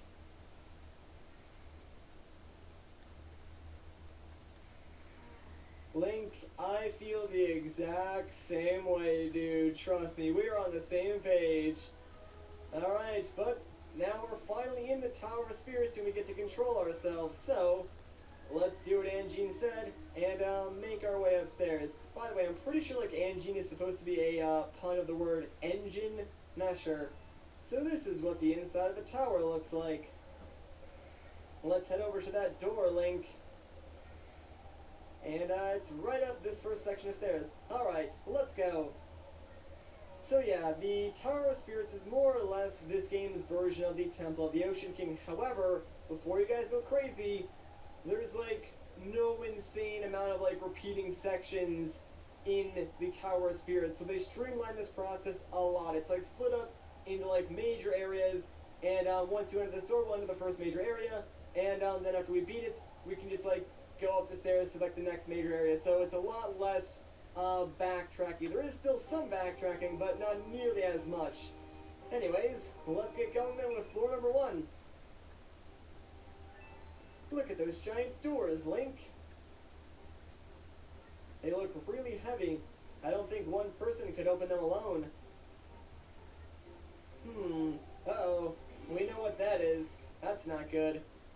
Oh my gosh, who in the world is that? I've never seen a monster as ferocious looking as that one, Link. Let's get out of here, Link. You know what, let's do what the princess says and run, because we really can't hide from that phantom whatsoever, so we had no choice but to get out of there. I wonder if Angie knows anything about that. What's the matter? You look as pale as a ghost. Though given the company you've been keeping, perhaps it's no surprise. Hey, Engine's got the jokes. Engine, there was a ferocious monster up there with a great big sword. I don't see how we can possibly defeat it. Sounds like a phantom, my dear. They're the guardians of the Tower of Spirits. Though they look quite sinister, they won't harm anyone with a good heart. I know what I saw. It was definitely after us. Why would it think Link is evil? There is one possible explanation. With the spirit tracks gone, perhaps an evil spirit has possessed the Phantom. If that's the case, we might have trouble beating it. Hitting the Phantom in the back with your sword should stop it for a while. But first, you need to gather all 3 of the Tears of Light. That will power up your sword. Then you'll be able to face the Phantom. Collect the 3 Tears of Light, then hit the Phantom in the back. Sounds tricky. If anyone can do it, Link can. Alright, let's give it a try, Link. You got it. Back up into the tower we go. So I guess like collecting 3 Tears of Light will sort of like make our sword slightly less powerful than the Phantom sword. Like we won't be able to kill them, but we could stun them for a while. Anyways, I guess all that's left to do is go back into floor 1 of the Tower of Spirits. And you know what? We're going to save that for the next episode. So if you guys enjoyed this part, a like rating would be greatly appreciated. If you want to see more, consider subscribing. But once again, guys, my name is Matt. Thank you so much for watching, and I'll catch you in the next one. What's up, everybody? Once again, my name is Matt, and welcome back to Let's Play The Legend of Zelda Spirit Tracks. In the last episode, we arrived at the Tower of Spirits, talked with Angine, and made an attempt at getting the first rail map. Didn't go so well, but now we know we need the 3 Tears of Light to defeat the Phantoms in this tower, so let's give it another go, and hopefully we'll have better luck this time. The Phantom is still here. Let's follow Angine's instructions. We have to grab all 3 Tears of Light without letting the Phantom see us. I can tell it means business, so we have to be brave. Don't worry, Princess, I'm really brave. Now, if you look on your map, you can see like 3 tear-shaped icons. Those are the Tears of Light. There's something strangely calm about this area here. Do you feel it too, Link? Princess Zelda, can you hear me? It's Angine. Angine. Yes, it's me, my dear. Listen. The area you're in now is a safe zone, one that is protected by the spirits. As long as you are in a safe zone, you are hidden from enemy view. Furthermore, enemies cannot enter safe zones. Make good use of safe zones to hide from the Phantoms. Now, you have no time to waste. You must go find that rail map. Thank you, Angine. Okay, Link, let's get moving. Right, so safe zones are returning from Phantom Hourglass, except they work minorly differently. Like, when you leave a safe zone, there's no time counting down and you don't lose HP, so they really just protect you from enemies. Well, let's grab this first Tear of Light, though, and I'll sort of continue explaining how things are a little bit differently in this game. So, this first Phantom, yeah, he's a lot slower than, like, some of these starting Phantoms from Phantom Hourglass, so we can sneak past him, no problem. So real quick, right over here, let's hit this switch, that way we can activate this bridge, and, reach the last tier. And I'm glad that they put these tiers, like, so close together, because you might have thought that, like, you're gonna spend the entire game, searching for these tiers, but nope, they're actually in just each section of the dungeon. Now that you have all the Tears of Light, your sword is full of energy. Now you can attack a Phantom by hitting him in the back. Alright, sweet. Well, I guess we should probably just give that a try then. So, come here, Phantom. And hey, it worked! Or not. Look out, Link! Uh-oh. This isn't good. We're totally dead. Link! 100% dead.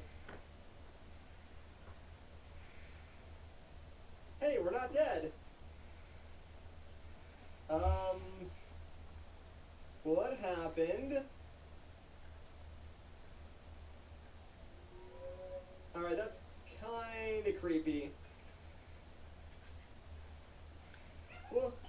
what just happened? Don't look so scared, Link. It's me. It's Zelda. I don't know what happened there. But when I saw that phantom corner you, I just leaped at it without even thinking. Oh, this is really not my day, is it? First I lose my body, and now I look like a heap of scrap metal. And did I mention it's kind of hot in here? Oh, wait a second. Maybe I can be of some use to you like this. It's not exactly what you'd expect from a princess, but right now that can't really be helped. Come on, Link, let's get moving. We need to find my body. I mean, that rail map. Right. Well, whatever. I guess our new companion for this game is Alphonse Elric. Let's get this door open. We can do it together, Link. And I guess you could say I'm the Full Metal Alchemist now. Anyways, though, so yeah, Zelda controls pretty much like how she did in the Hyrule Courtyard. We can still, like, draw paths for her, switch between Link and Zelda, call her back to us, except now, she's a freaking phantom. Isn't that so cool? We can do, like, a bunch of other stuff with her, too. So, I guess we do need to get this door open. Might as well just draw a path on that door, and she'll just go up and push it, and we can do the same with Link. And the two of us together can push the door wide open, and now we can continue exploring this section of the tower. It's pretty cool, and it does allow for some really unique puzzles, and it's one of my favorite things about this game. Like, sure, it can be kind of tedious controlling two people, but it's still a lot of fun. Anyways, one thing Zelda can do that we can't is go over these spikes, so let's send her over here and have her hit this switch for us. I don't think you can get through those floor spikes, Link. Yeah, no doubt. Leave it to me, I'll figure something out. Well, I kind of already did the puzzle, so a little slow on that one, Zelda, but hey, you did it, so there we go. Hitting that switch will remove the spikes, and now we can go and hang out with our new best bud, Alphonse. I mean, like, I'm not the only one who thinks of Full Metal Alchemist Brotherhood when you play this game, right? Because it's pretty much the same thing. Real quick though, let's have Zelda go stand on this button. We'll go stand on the other one, and that should unlock the door. Now, if you look at the map, you can see that there's like two different ways you can go, and that's because there is some backtracking in this game. Not nearly as much as in Phantom Hourglass, and oh man, Zelda's scared by this one rat. Before we save her though, real quick, let's head over here because there's actually like a little rat nest hole thing, so let's block that off with that block, and now, if we kill this rat, no more will spawn, and we can get the princess through here without, like, anyone bothering her. So yeah, keep an eye out for those, because they will appear in, like, other dungeons and stuff like that. We got some more spikes though, so let's send Zelda over, and hopefully she can find something on that other side. There's like a phantom over there, but since Zelda's a phantom, she can go, like, right up to it. There's another phantom, Link. But wait a second. Now that I'm in disguise, maybe I can trick him into thinking I'm on his side. I'll go try. Right, so basically what I just explained, phantoms will not attack Zelda, since obviously she's also a phantom. One other cool thing is that Zelda, as a phantom, can actually go into the safe zones and, like, hit switches and stuff, so that's pretty cool.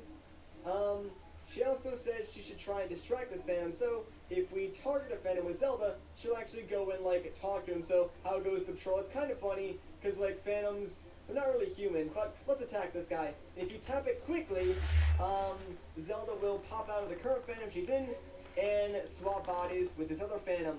And you kind of want to do that since, yeah, obviously the original phantom that Zelda was in is completely gone now, so pretty much any time you can swap phantoms, you're going to want to do that since you will get rid of them on the floor and make things a little bit easier for yourself. Right back here, there's a crack in the wall again. I just want to show off that, yes, there is some backtracking. We can't blow that up right now, obviously, so I'll have to come back later on with a different item. That being said, we're pretty much done here on floor 2 for now, so let's just head up to floor 3, which just so happens to be the final floor. And you'll know that because Zelda will eject herself from the Phantom, and we'll also lose like the glow around our sword from the Tears of Light. But we made it, so that's good. It's nice to get out of that clanky outfit and back to my old self. There must be something special about this room. It looks like the light of your sword has disappeared too, Link. Indeed it has. Well, let's check things out. Right in the center of this room is the first rail map. Alright, well, let's pick it up, guys. And there we go, we got the forest rail map. Hooray! 1 of 4, it looks like. Sweet! Some of the lost spirit tracks on it are reappearing. Nice. Fuel your greatness with Gatorade's proven formula to help you reach your goals. Oh, what's happening here? Well, I guess since we did just like pick up one of the rail maps, yeah, the tracks are gonna reappear then. That's cool.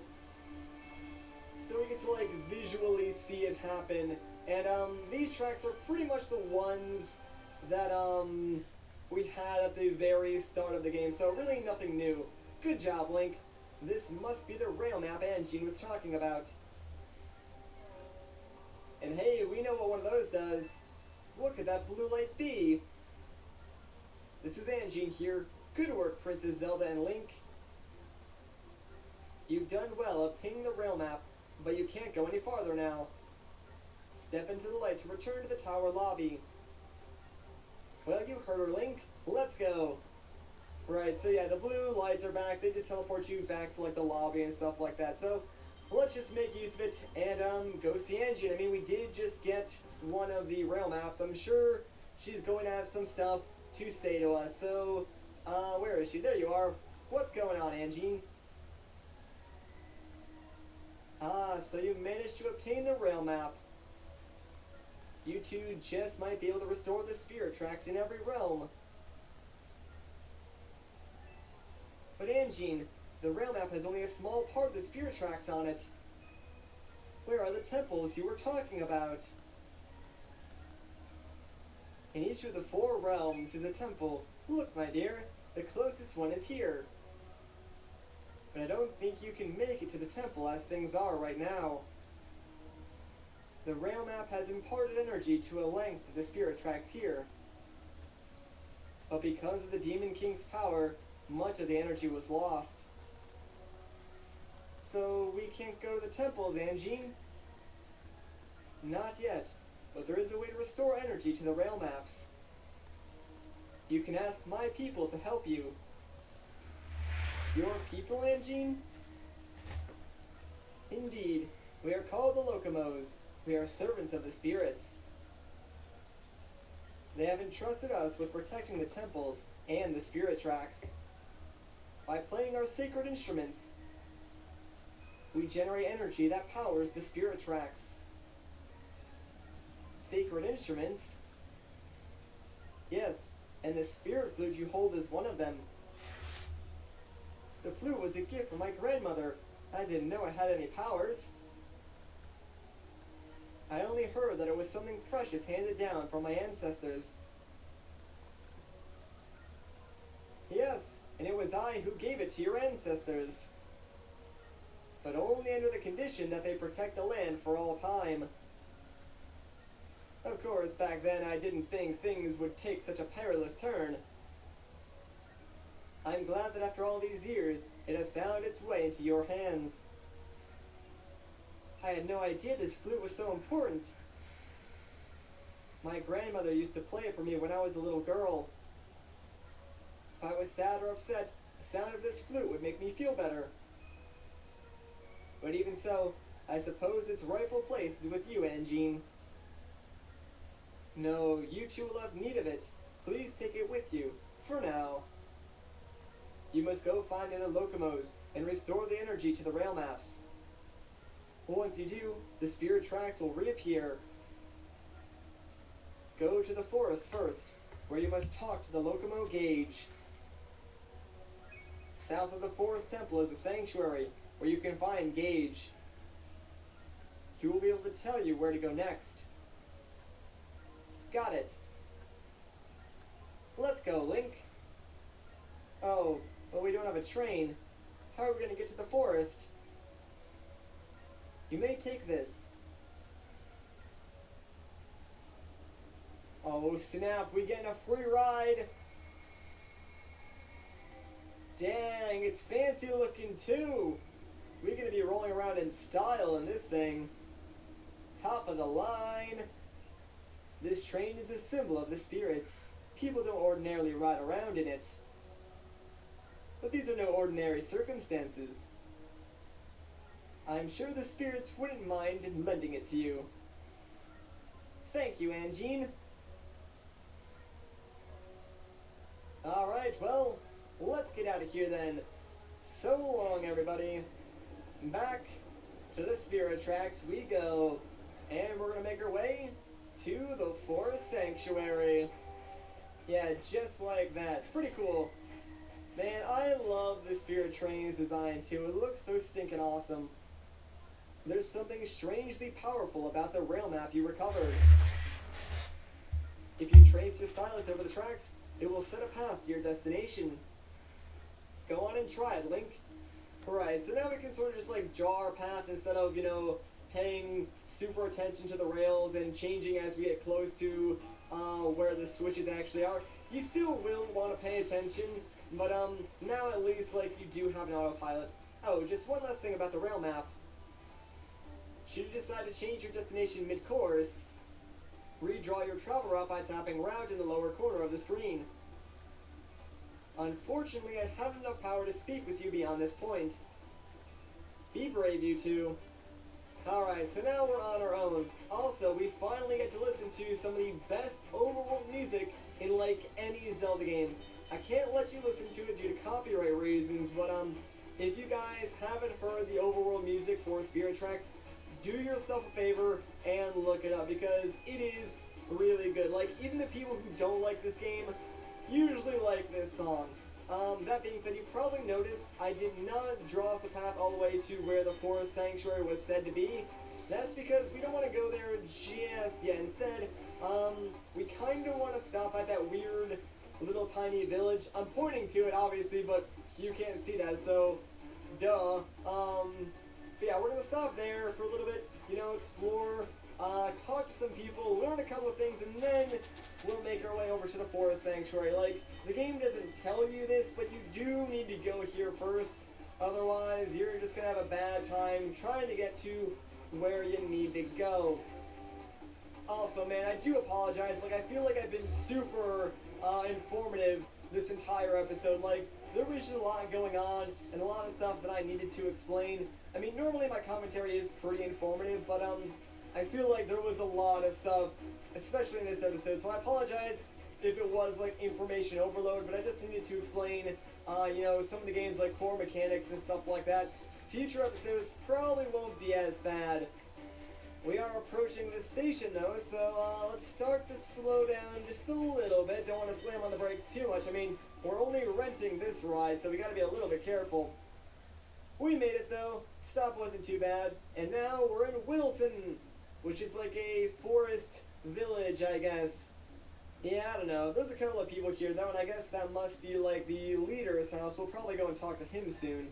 We made it in one piece, Link. Look at all the trees in this village. I bet it's crawling with bugs here. Nah. Really? Well, good, because I hate bugs. Well, you know what, Princess, get over it. Well, let's go walk around. Oh, I almost forgot to remind you. When you want to get on the train, just tap me. I'll pop up like this whenever you come near the train, just in case. Alright, so yeah, we need to talk to Zelda every time we want to go back on the train. But, let's go and explore Whittleton. Actually, you know what? We're going to explore this town in the next episode. So if you guys enjoyed this part of the like rating, would be greatly appreciated. If you want to see more, consider subscribing. But, once again, guys, my name is Matt. Thank you so much for watching, and I'll catch you in the next one.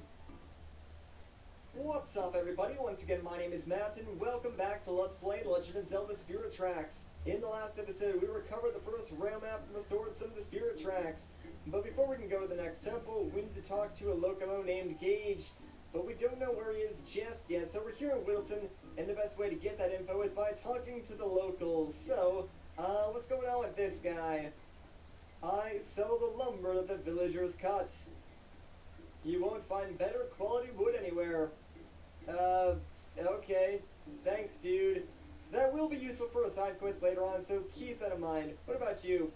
Welcome to Whittleton, the village we forest people call home. You're the one who fixed the rails for us, right? Wow, news travels fast. Let me tell you, we were in a real bind before you stepped in. Well, I guess you're welcome. Again, not that helpful though, so let's talk to this guy. I think he's the chief of this village. Howdy, I'm the chief of this here village. Alright, cool. Word is that you brought back part of the lost spirit tracks. We were in a real bind here, so we're much obliged to you, young fellow. So you want to go to the forest sanctuary, do you? Indeed I do. There's a path we locals usually take. Just go west of this village to find it. Gage, the forest guardian, lives in those parts. He'll be able to help you, no doubt about it. But listen, young fellow, it's called the Lost Woods for a good reason. One wrong step and boom, you go right back to the entrance. Talk to the locals here. They can tell you what you need to know. Alright, well, we've been doing that. However, there are 2 huts that we did not go inside yet, so might as well go inside those houses and hopefully get some good info. Do you know anything about the Lost Woods? Oh, so you're going into the Lost Woods. Well, here's a little advice. The forest will tell you which way to go. Just pay attention to the tree branches. Alright, well, that is certainly some very helpful information. But before we leave, let's go and check out this last house just to make sure there isn't anything else we need to know. You're going to the Lost Woods? Then here's a little advice for you. To avoid getting all turned around, listen to the trees, because they talk a lot. Just don't listen to that 4th tree. It has no sense of direction. Ah, well, I'm glad that I came here to talk to you then. So now we know to listen to all the trees except for the 4th one. Now that we have this knowledge, I think we're ready to go and take on the Lost Woods. So, what do you say, Zelda? Let's head to the Lost Woods, Link. Sure thing. Okay, let's go. And well, I finally get to say it. All aboard! Man, I've been waiting so long to actually do that. I'll try not to do that every single time we get on the train, but it's definitely gonna happen again, so just prepare yourself for that. Anyways, you guys might be able to tell, but I am trying to, like, speed things up as much as I possibly can, and, speed this game along, because it does have kind of, like, a slower introduction, and I've been trying to go through it, like, as fast as I possibly can, while still showing off, like, the main important things that you'd, like, need to know in order to make progress, as if, like, you were playing this game through on your first try, because obviously I could have skipped that entire, like, village stop and just gone into the woods, since I already know the secret of the Lost Woods, but I kind of wanted to show that off. Here's our first tree, so it is pointing to the left. Let's just make sure our switch box is pointing in the same direction, and, we've already passed, like, the first section of the Lost Woods. Hooray for us! Also, I should mention that there is no gearbox on, like, the right side of the screen, so, our train's, like, you know, direction and speed, all completely automated at this point. Like, we can't slow down or speed up or even, you know, stop if we wanted to, so until we get out of the Lost Woods, we're kinda stuck doing this. Looks like we're going to the left again here. Again, make sure you're also counting the trees, because that was our second one, and we need to go the opposite direction that the 4th tree is telling us. But I do like this version of the Lost Woods. Like, you're not walking through it like you normally would in some other Zelda games. It looks like we're going left again. Instead, we're riding through it, and it's really, really creepy. Like, it doesn't have, like, the normal Lost Woods music. It's kind of like this really creepy atmosphere. Alright, so we're going to the right this time, because that was our 4th tree, and hopefully Yeah, alright, there we go, perfect. So we successfully navigated through the Lost Woods, and now we've arrived at the Forest Sanctuary. I guess our next goal would be finding Gage and powering up our rail map. That way we can reach the Forest Temple. This area is kind of big though, so it might be kind of hard to find. We finally made it out of there. The forest was so creepy, I thought a ghost might pop out. Scary. Angine says that a locomotive by the name of Gage lives here. Well, let's find him. That's the plan, Zelda. Like I said though, this area looks kind of big, but really, there's not a whole lot going on here, so it should be relatively easy to find where Gage is hiding out. First things first though, let's grab one of these bombs because I want to make a shortcut for ourselves, like if we come back here later on. So we'll just pop that over there, and we can't really use this shortcut right now, but it will be useful once we solve this next puzzle. So let's grab another one of these bombs, and we're going to check it by this switch. Then we're going to run back, grab the second bomb, and just run across, because once that first bomb explodes, it's going to activate this bridge, but it only stays open for a couple of seconds. So run across with this bomb and blow up these bricks. So now we can pretty much make use of the shortcut that we just made and walk directly through here without having to solve that puzzle ever again. But this rocket ship thing looks kind of weird. Let's investigate it, shall we? And eventually this thing should spit out a couple of colors. Yeah, there we go, blue and orange. Now that doesn't really make much sense, but those are notes that we can play on our spirit flute. So let's pull this out real quick and give it a shot, shall we?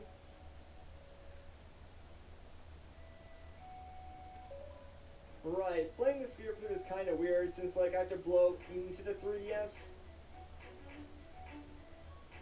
So I'll probably like mute my audio when I'm doing that just so it's not loud. Yawn. That was a nice nap. That song just now, was that you who played it? Indeed it was. Then I'll give you this valuable piece of information. Listen well. That song you just played is called the Song of Awakening, not to be confused with the Sonata of Awakening. Guys like me are scattered all over the place. If you play us that song, we'll tell you valuable information. Oh, and you can also check out that song on the collection screen. That way you can practice it whenever you want. And that's it. See you. Alright, well, thanks a lot, man. And with that, we now have the Song of Awakening. We can play to wake up anything that's asleep, so keep that in mind. Playing the flute is kind of weird. Like, I wish you didn't have to, like, blow into the microphone to play it, because it sometimes works and sometimes doesn't work. Anyways, let's check this out. Connect the two stone statues that face each other. Alright, well, yeah, we didn't really have a good look at all these statues, so first, let's figure out which ones are actually facing each other, and then we'll go back to that map. So the easiest way to figure this out is by going to one of the statues, and then just like walking in a straight line, and it looks like these two are the ones that are facing each other. So, let's pull out our map real quick. We'll mark these on this map, just so we know, and now that we've done that, let's go back to the center map, and all we gotta do here is just like draw a line from one to the other, and ta-da, there we go, the puzzle is now solved, and we can go to this next area, and believe it or not, Gage is right through that door, so let's go meet him. I'm pretty excited, plus this area looks really cool, I gotta say, but let's talk to Gage. Are you Gage? Gage of the Locomos? Why yes, I'm Gage. Oh, he seems quite a bit more informal than Angine, doesn't he? What was that now? If you have something to say, I'd like to hear it. Oh, I'm sorry, I meant no offense. Actually, Angine sent us to speak with you. Oh, yes, of course. You're the youngsters with that wonderful flute. And you're here to restore the spirit tracks to the Forest Temple, yes? Yes. Yes, of course. We need to recharge the Tower of Spirits with the energy of the forest. Yes, that rail map of yours can't do it alone. You need more spirit tracks. Well, there is a way. Would you like to hear it? Of course, dude. To restore the tracks that disappeared, you need to know a special song. This Locomo song is a duet that requires two sacred instruments. My cello and your spirit flute should do the trick. With both instruments playing the song, we can restore the rail map's energy. So, shall we try it? Yeah, let's go. Best of luck to you, Link. I should really be the one playing the spirit flute, but I can't do it in this state. I'm sure you'll do a wonderful job, though. Alright, well, let's have a jam session with my boy then. So, shall we try to play the song? Let's. Alright, let's practice a bit before we launch into the real thing. This song has two parts, each of which is played by a different instrument. For now, just follow my lead. Winning makes you confident. Ding, ding, ding. Brings you closer. Ding, ding, ding. And gives your hair the volume and shine no shampoo can. Come get your winning feeling. Win 250 grand and other great prizes. Only at Dave & Buster's. I'm going to start by teaching you how to play the spirit flute. Slide the spirit flute so the note you want to play is in the middle of the screen. Then blow into the microphone to play the note. Good. Now I'll teach you your part for this song I'm about to play. Alright, this could get tricky. Imitate me as closely as you can. Pay attention to the timing. Just match the color of the musical notes to the color of the pipe you want to play. Alright, so they're on screen on the top. When you've had enough practice, tap the arrow to rest a bit. Alright, whatever, that's probably good enough. For the real performance, you'll play that part after I play my part. Got it. It goes me, you, in that order. And don't mess up the timing, you hear? So, are you ready for the real thing? Let's go, man, I got this. Don't let my part confuse you. Oh, I won't. Alright, so I'm gonna be quiet for like the rest of this while I play the song.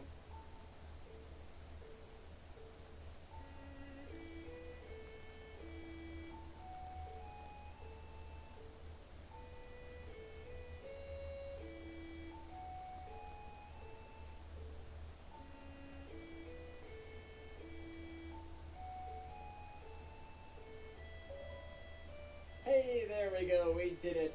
Man, playing that gets a lot trickier, like, later on.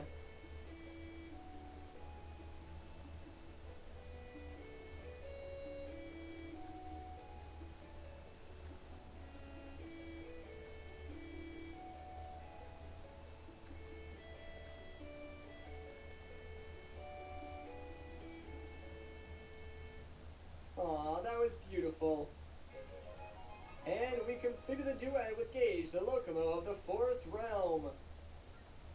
The Forest Realm app has started glowing. Yay! New tracks have appeared. Sweet! Now we can go to the temple. Wonderful, wonderful! The tracks of the Forest Temple have been restored. You're a natural at that, Link. And you sounded really good too. Now, let's head to the Forest Temple. Thank you so much, Gage. Good luck, but be careful. The Forest Temple can be very dangerous. Oh, don't worry, we'll be fine. But, yeah, the Spirit Flute's actually probably one of the hardest instruments to play correctly in, like, any Zelda game, because there's a lot of things that can mess you up, like the timing. I know that screws me up a lot later on, and also the microphone not working correctly. But let's get out of here, Zelda. Would you like to take the train out of here? Of course I would. The tracks of the Forest Temple have been restored. Let's go. See, you got the right idea. Yeah, so like, since we're not really going through the Lost Woods anymore, we can just like draw our course directly to the Forest Temple, and this time we'll have like full control of, you know, our speed and everything like that, so it's kind of nice.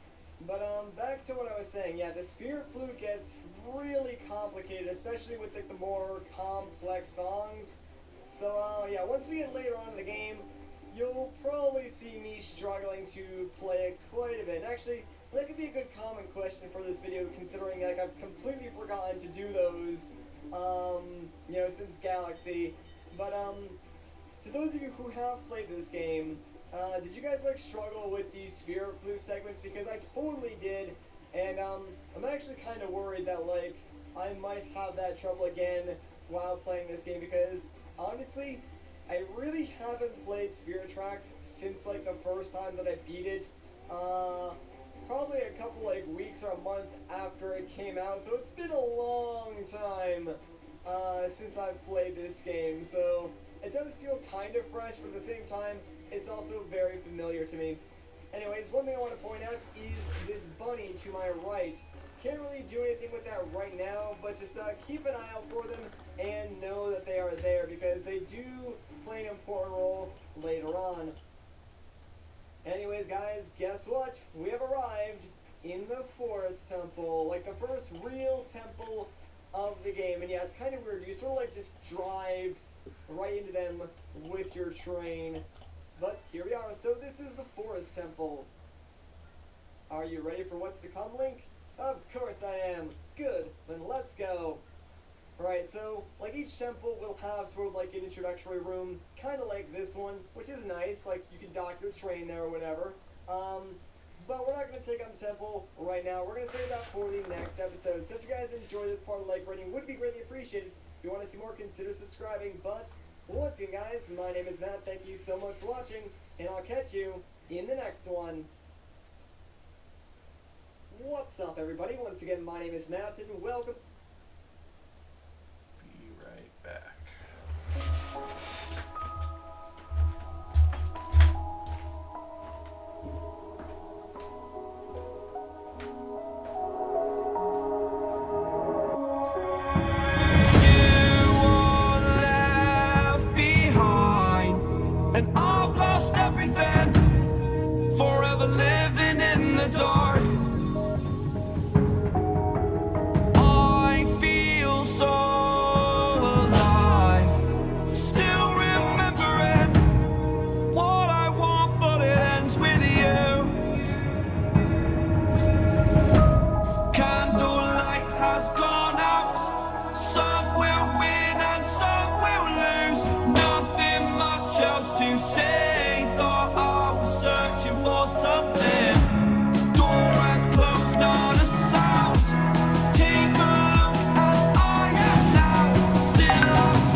Your choice to make a little mockery, it won't do.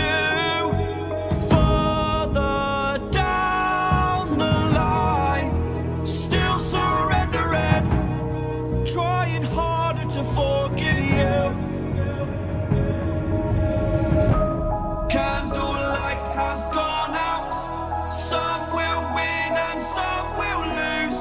Nothing much else to say. Thought I was searching for something. Door has closed, not a sound. Take a look as I am now. Still I smile but don't speak. Will you please slow down?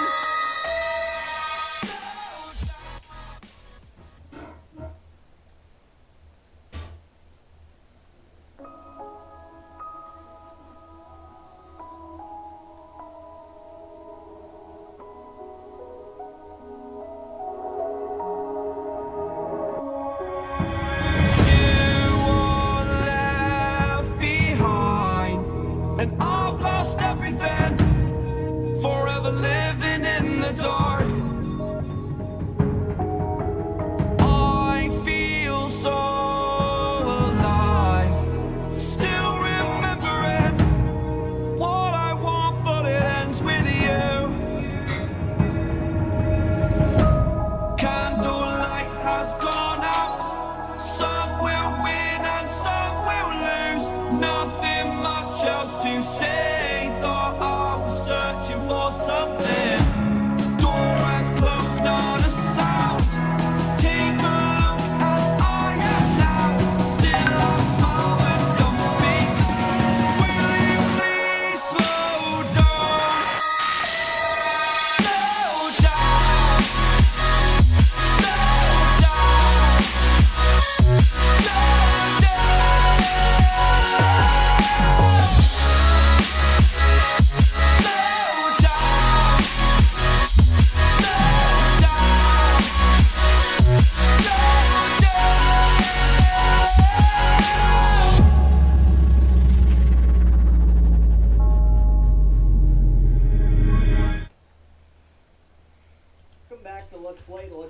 the Spirit Tracks. In the last episode, we met a Locomo named Gage. He helped us power up the rail map, that way we could get here to the Forest Temple.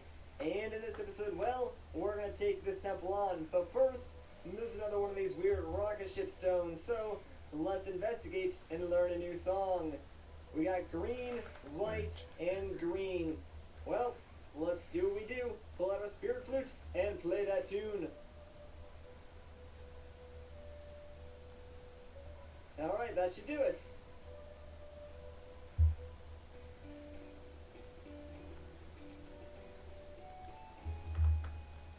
Man, all these tunes are really, really cool.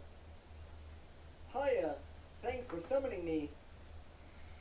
As a reward to you for awakening me, I'll lend you my power one time. If you're close to running out of life, play this song, and I'll come rescue you. Nifty, huh? Sure is. Oh, and one more thing. You can't summon me just anywhere. Only a place with strong energy like a temple or the Tower of Spirits. Of course, there is always a catch, but whatever. At least we got like a free fairy technically. And with that, we've also learned the Song of Healing. Same name as the one from Majora's Mask, different purpose though. Alright, so now that that is done, let's enter the temple and get going. This is like our first real temple, guys. Are you excited? I know I am. Now, just like with Phantom Hourglass, the temples in this game are pretty linear and pretty easy. So I'm going to explain things as we go along here. Let's grab this bulb, chuck it at this switch, and that will sort of allow us to reach the other side of the temple. Because really, there's nothing to do on the left side as of right now. Up here we got some purple, like, smog. Don't touch that, it will hurt you. We can't really do anything about that right now. We'll have to wait until we get, like, the item from this temple, which we do get pretty early on. And that's one thing I will say about Phantom Hourglass. The items are pretty unique. Like, I do like all of them in this game. But there we go. Get rid of those enemies, cause that chest to appear, and it'll also allow us to go upstairs, and that's where all the cool stuff is going to happen. But before we go up there, let's grab this chest, because inside we can get ourselves 100 rupees, and that's always good to have. Especially since there is like a minigame we can play after we complete this temple, and it does cost like 50 rupees, so yeah, we can use those once we're done here.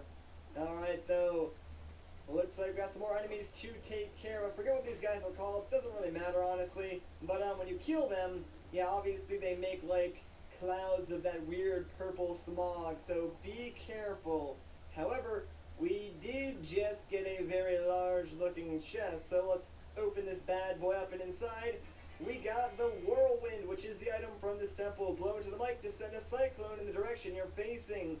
So this is kind of cool. We can select it, and then if I blow into my microphone, yeah, it'll like sort of clear out any smog or smoke. We can also like hit the switch. There we go. Yeah, like every time I blow into the microphone, I'm probably gonna like mute my audio, that way you don't hear just like a really loud wind noise in my commentary. I'm sure a lot of people wouldn't like that. Speaking of which, one moment please. Alright, now we can get this chest, and it just contains a random treasure. We got a Stelfo skull, hooray! Again, a lot of those chests that contain like treasures, chances are you'll get something different than what I get. Not really a big deal. Over here is a Gossip Stone. We could play like the Song of Awakening to, you know, get that guy to talk to us, but they work the same as they do in Phantom Hourglass, so he'd wake up, then we have to pay him some amount of rupees, and he'd tell us if we were missing a treasure chest. So yeah, I probably won't use those things, like, at all. I don't think I used one in Phantom Hourglass, and I highly doubt I'll use one in this game. I want to blow this key across, though, so let me do that real quick. And that was kind of weird, like the whirlwind actually got activated by the sound of my voice, so I guess it's like based on a level of loudness. And I am pretty loud when I commentate, so maybe I can sort of like use that to my advantage. I don't know, I'll probably just like blow into it from here on though. I'm not gonna like leave it up to chance and hope that my commentary does activate it. So yeah, now we're back on this section of the temple, and since we do have the whirlwind, we can go and blow away this whole section of smog. Let me just keep blowing this all the way, because at the end of this is something cool. Alright, so now we can hit this switch, and it's going to cause that chest to appear. So, let's go back and pick it up. There is another stamp station, by the way, but since we still don't have a stamp book, can't really do anything about that. We can open up this chest, though, and get ourselves another 100 rupees.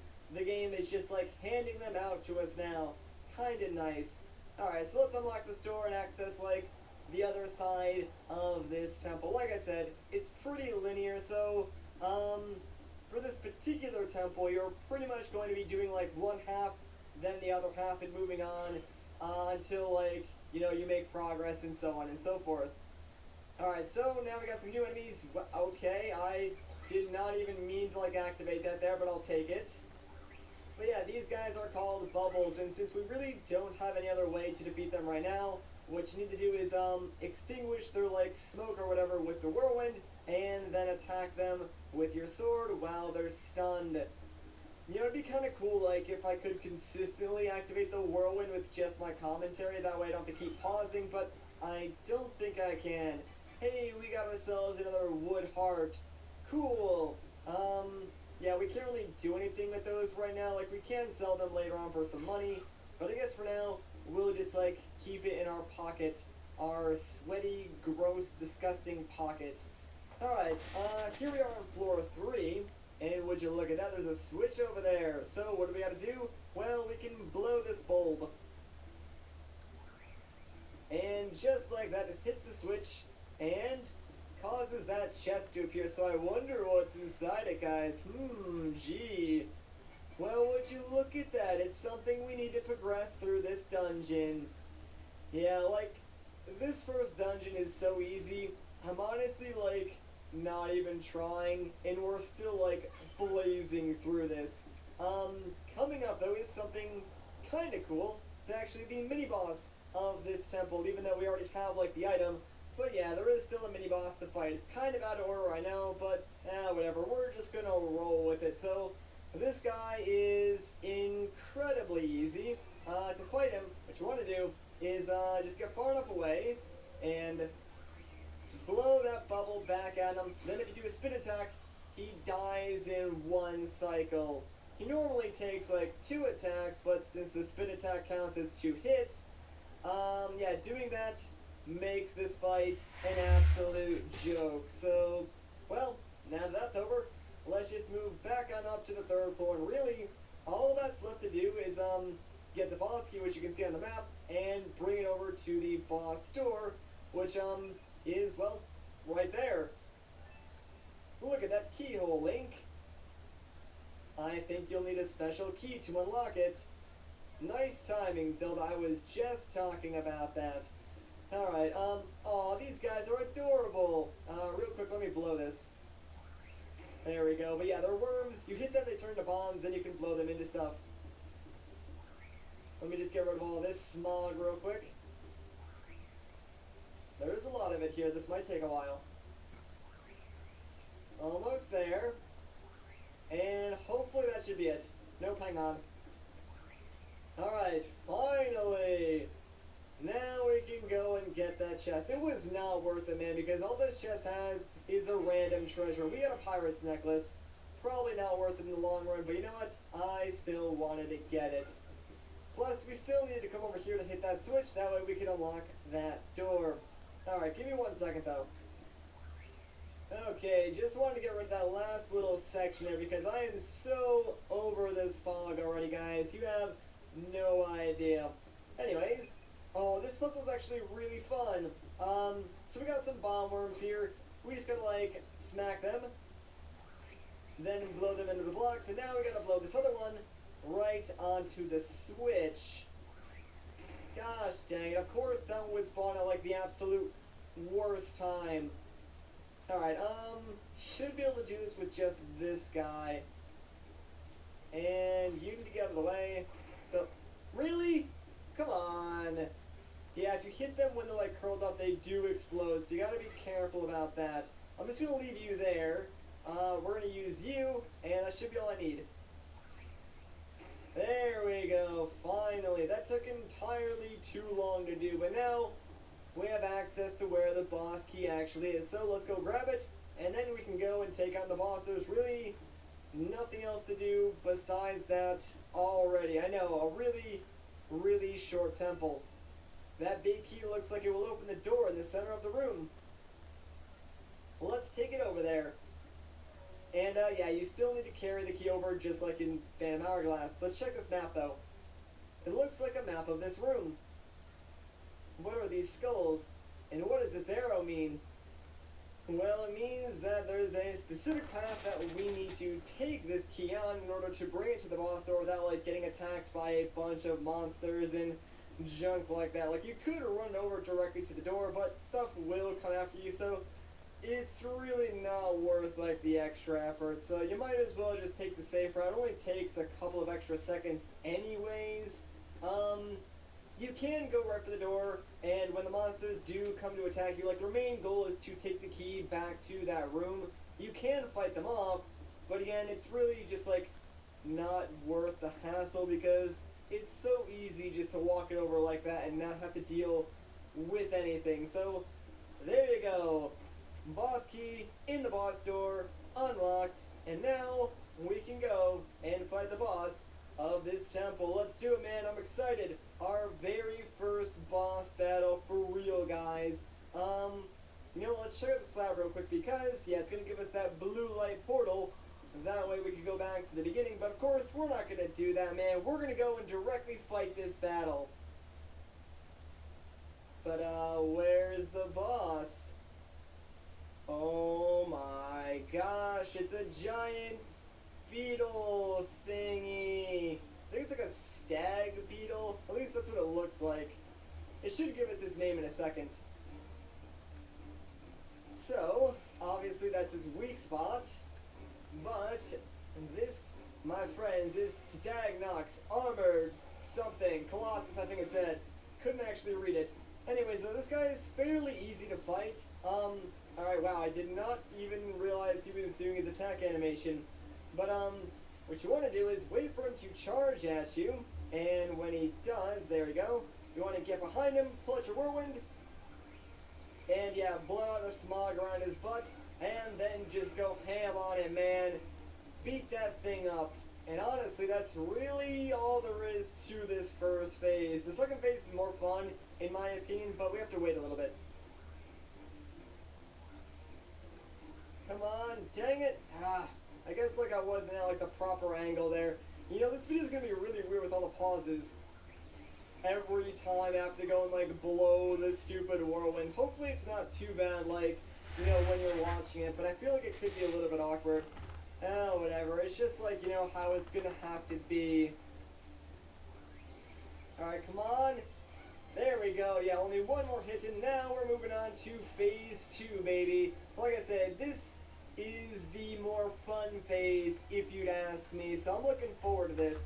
But, yeah, he flies up in the air, and what he's going to do is, yeah, spawn 3 of those little, like, bomb worm things. So what you want to do is very quickly go and attack all of them. That way you can turn them into, like, their active bomb form. And now we just gotta wait for him to charge at us. And when he does, blow it to the whirlwind.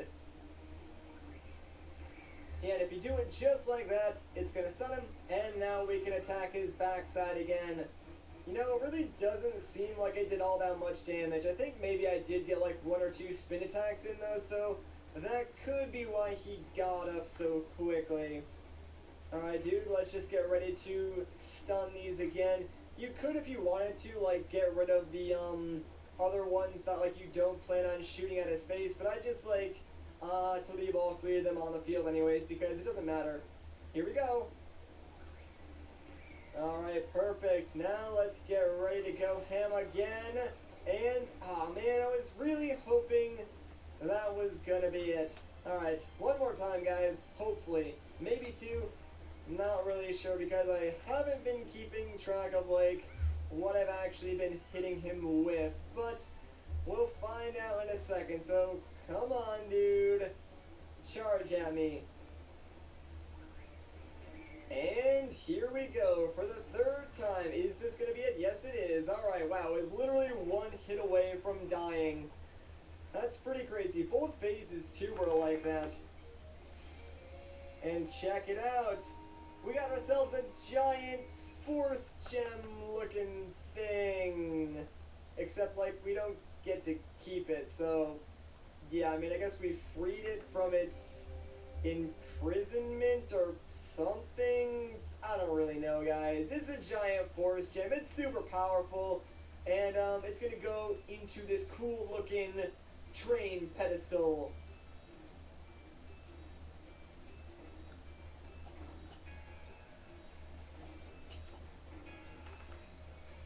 Aw, yeah. Check it out. It looks cool or something.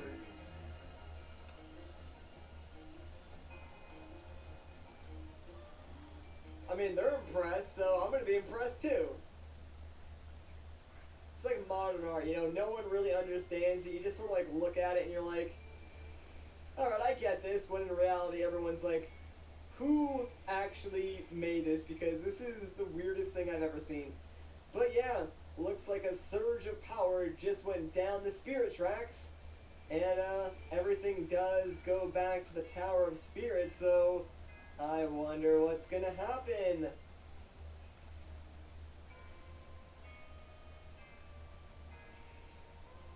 These were always like my favorite cutscenes because it's always cool, like right after you complete a temple, to see just a section of the Tower of Spirits come down and get reconnected. And that means we can go farther up the tower now, so look forward to that, guys.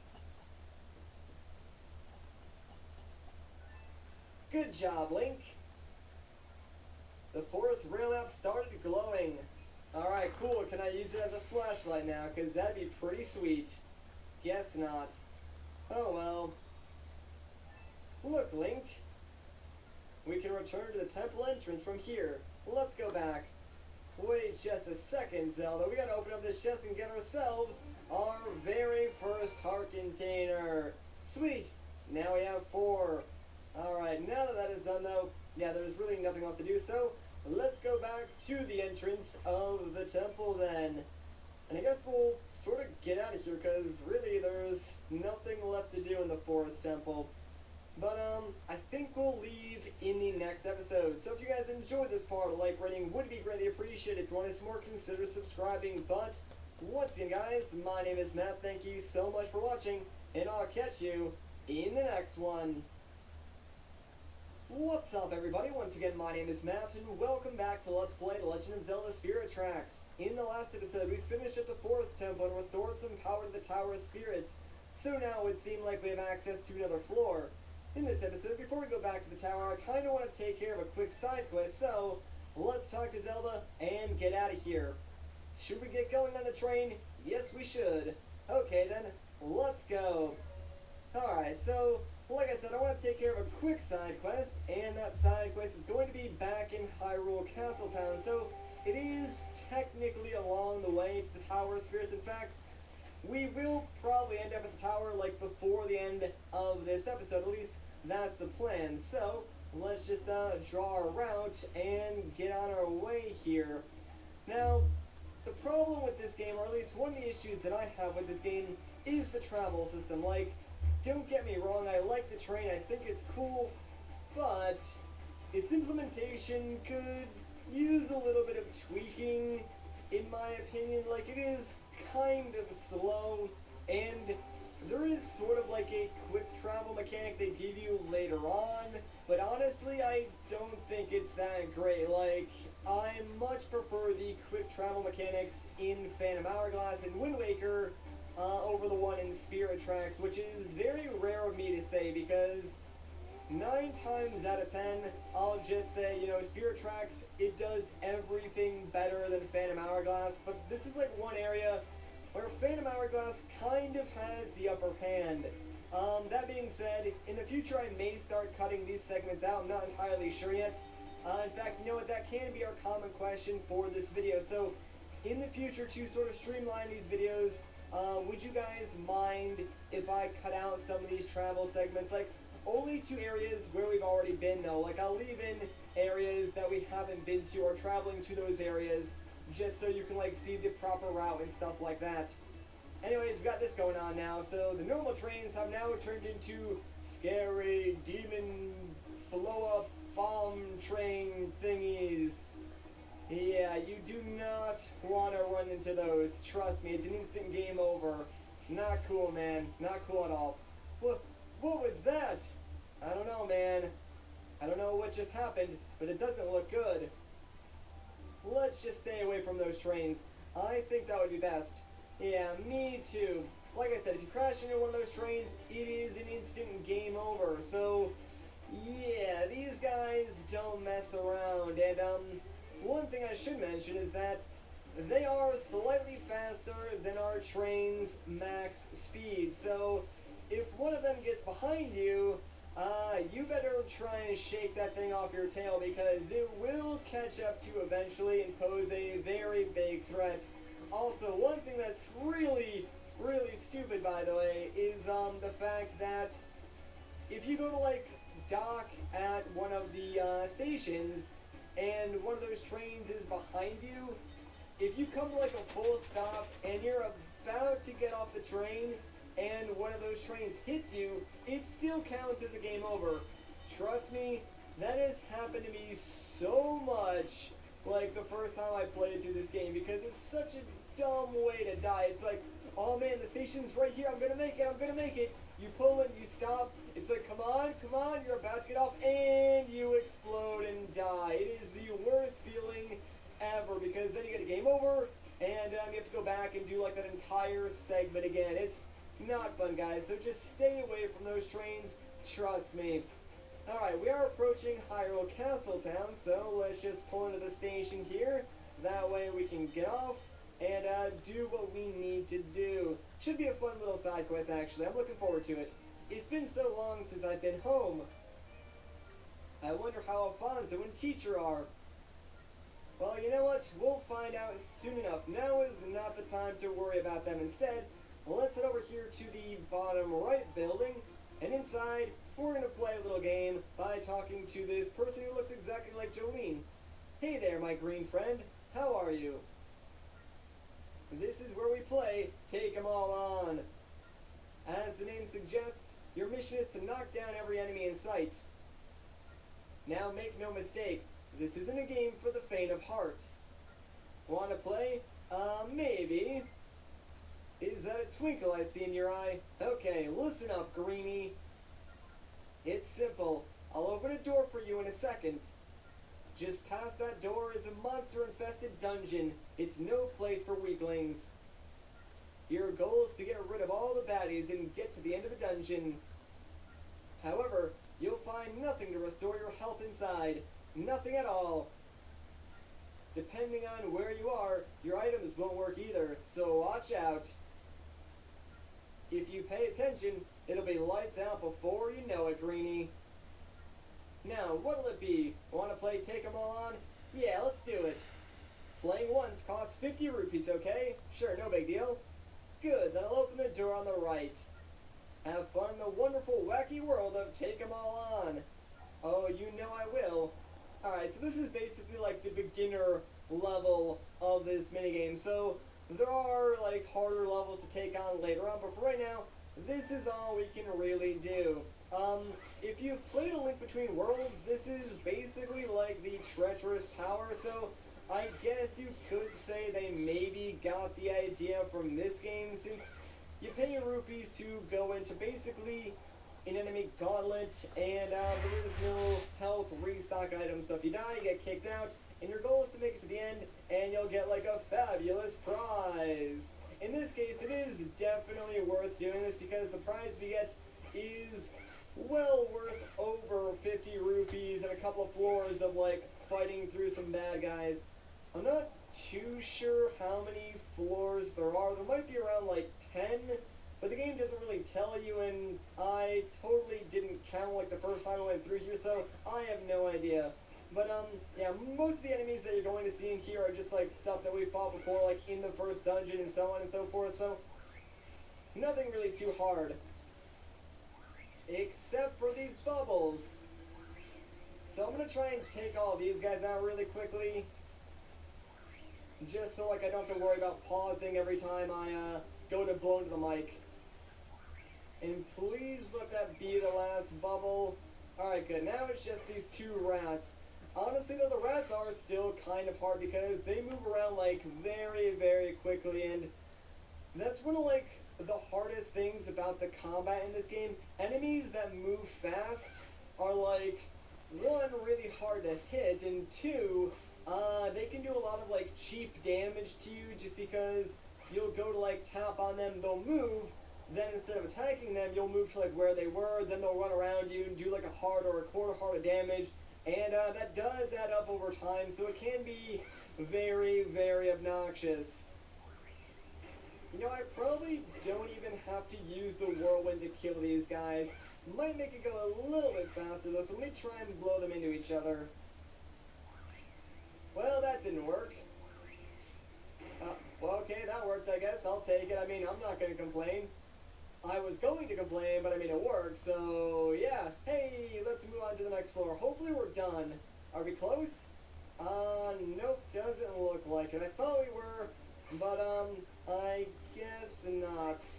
Here I just realized we haven't even reached the halfway point yet, so yeah, of course we're not going to be done. I'm pretty sure the halfway point is like when you fight 2 mini-boss style enemies, so that should be coming up, and after we beat that floor, maybe we'll be closer to being done. And hey, speak of the devil, here's the 2 mini-boss enemies, just like the ones in the Forest Temple, so can you give me a bubble, please, because I need to kill you. Come on, you know you want to. There we go. And right back at you. Uh-oh, get a little bit closer. There we go. Alright, sweet. Now let's just deal with you. Come on, buddy. Give me a bubble. There we go. And so, oh no, get the rupee. Oh man, I missed it. Well, yeah, at least we did kill both of them in one hit, but I mean, I did lose out on 20 rupees. That kinda stinks, but, whatever. Alright, there's still more of this tower to climb, though. We're not done just yet. It would make a lot of sense, though, like, if they gave you the mini-boss floors, and then immediately afterwards, tossed you into, like, a gauntlet with the boss, but, I don't know, it feels kind of weird fighting the 2 mini-bosses, and then, going back to, like, fighting normal style enemies that are like really, really easy. Maybe that's just me. I don't know. I'm assuming we only have like 2 or 3 more floors left though, because it feels like we're really close to the end. There are a lot more enemies than before now too. Not really complaining because obviously, yeah, we get rupees if we defeat them, so kinda pays for itself, this minigame. That and like the item that we get from completing this, like I said, is well worth the 50 rupee price range. But alright, get out of here, you spinut. And is that the last floor? No idea, but I guess there's really only one way to find out. And hey, it was! Fantastic! Alright, so yeah, at the end of an entire gauntlet, all we have to do is fight like the boss from the Forest Temple again, so it should be pretty easy. I mean, we just fought this, so fighting it again, not really going to be a problem. There's absolutely no difference at all in this battle. Literally plays out exactly the same way, so you guys already know the strats. Let's just take this guy out. Hopefully we can do it a little bit faster. I'm going to try and do like all spin attacks if I can, but we do need to get behind this guy. And there we go, no more butt fog. Come on. Alright, that was a good amount of damage. Like, I'll take it, I'll take it. Alright, we just gotta keep doing this. Hopefully, like, we can get through this in 2 cycles. That'd be amazing. Let's try again. Alright, and wail on him. Spin attacks. Come on. Yeah, there we go, perfect. 2 cycles, not even bad. So now we move on to phase 2, and sadly, I really don't think, well, I guess there is a way we could technically speed up phase 2. Again, if we just do like all spin attacks, we can do more damage. We still gotta wait for him to like charge at us, so Yeah, it might take a little bit longer, but I guess we can start by taking out all these bomb worms. And how the heck did I even take damage, though? I guess, like, I ran into it after I hit it with my sword. Whatever. Still got plenty of life. And now he is stunned. So, let's start wailing on that butt again. Man, I only did like one spin attack there, but we still got some pretty good damage. Also, it is a little bit harder to do the spin attacks when like you're in this point of view.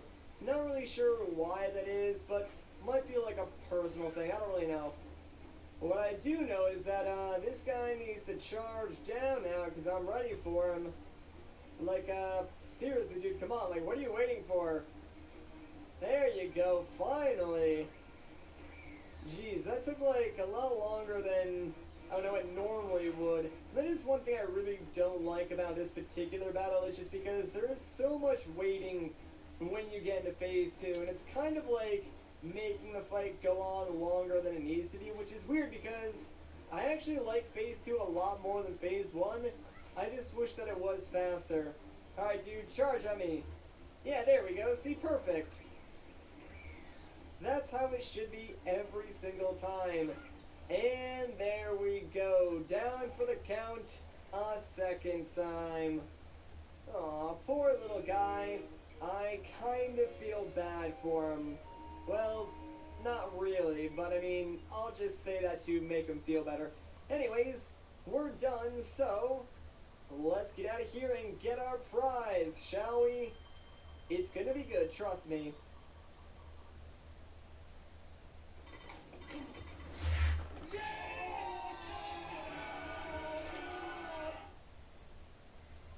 Good work, Karini. You made it to the end of the dungeon.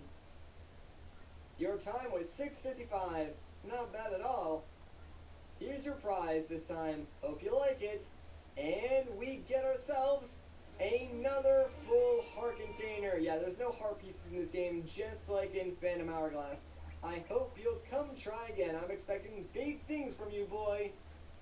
Maybe not. I don't really know.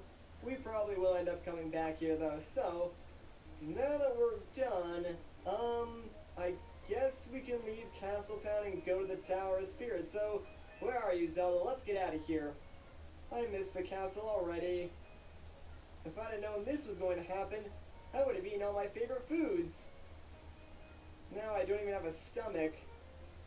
No, I can't think about that now. We have to go. Right. All aboard! See, Zelda says it for me, guys. But yeah, really, what an awkward conversation, man. I don't even know what to say in that situation. But, we're gonna get out of here, and like I said, go directly to the Tower of Spirits. So, let's get going. I mean, there's a whole new floor for us to explore. That's pretty exciting.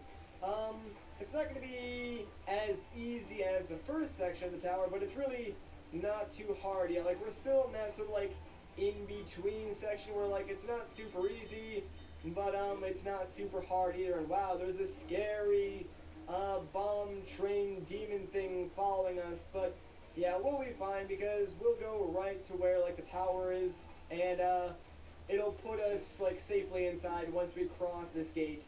So there we go, we made it to the tower, no problem.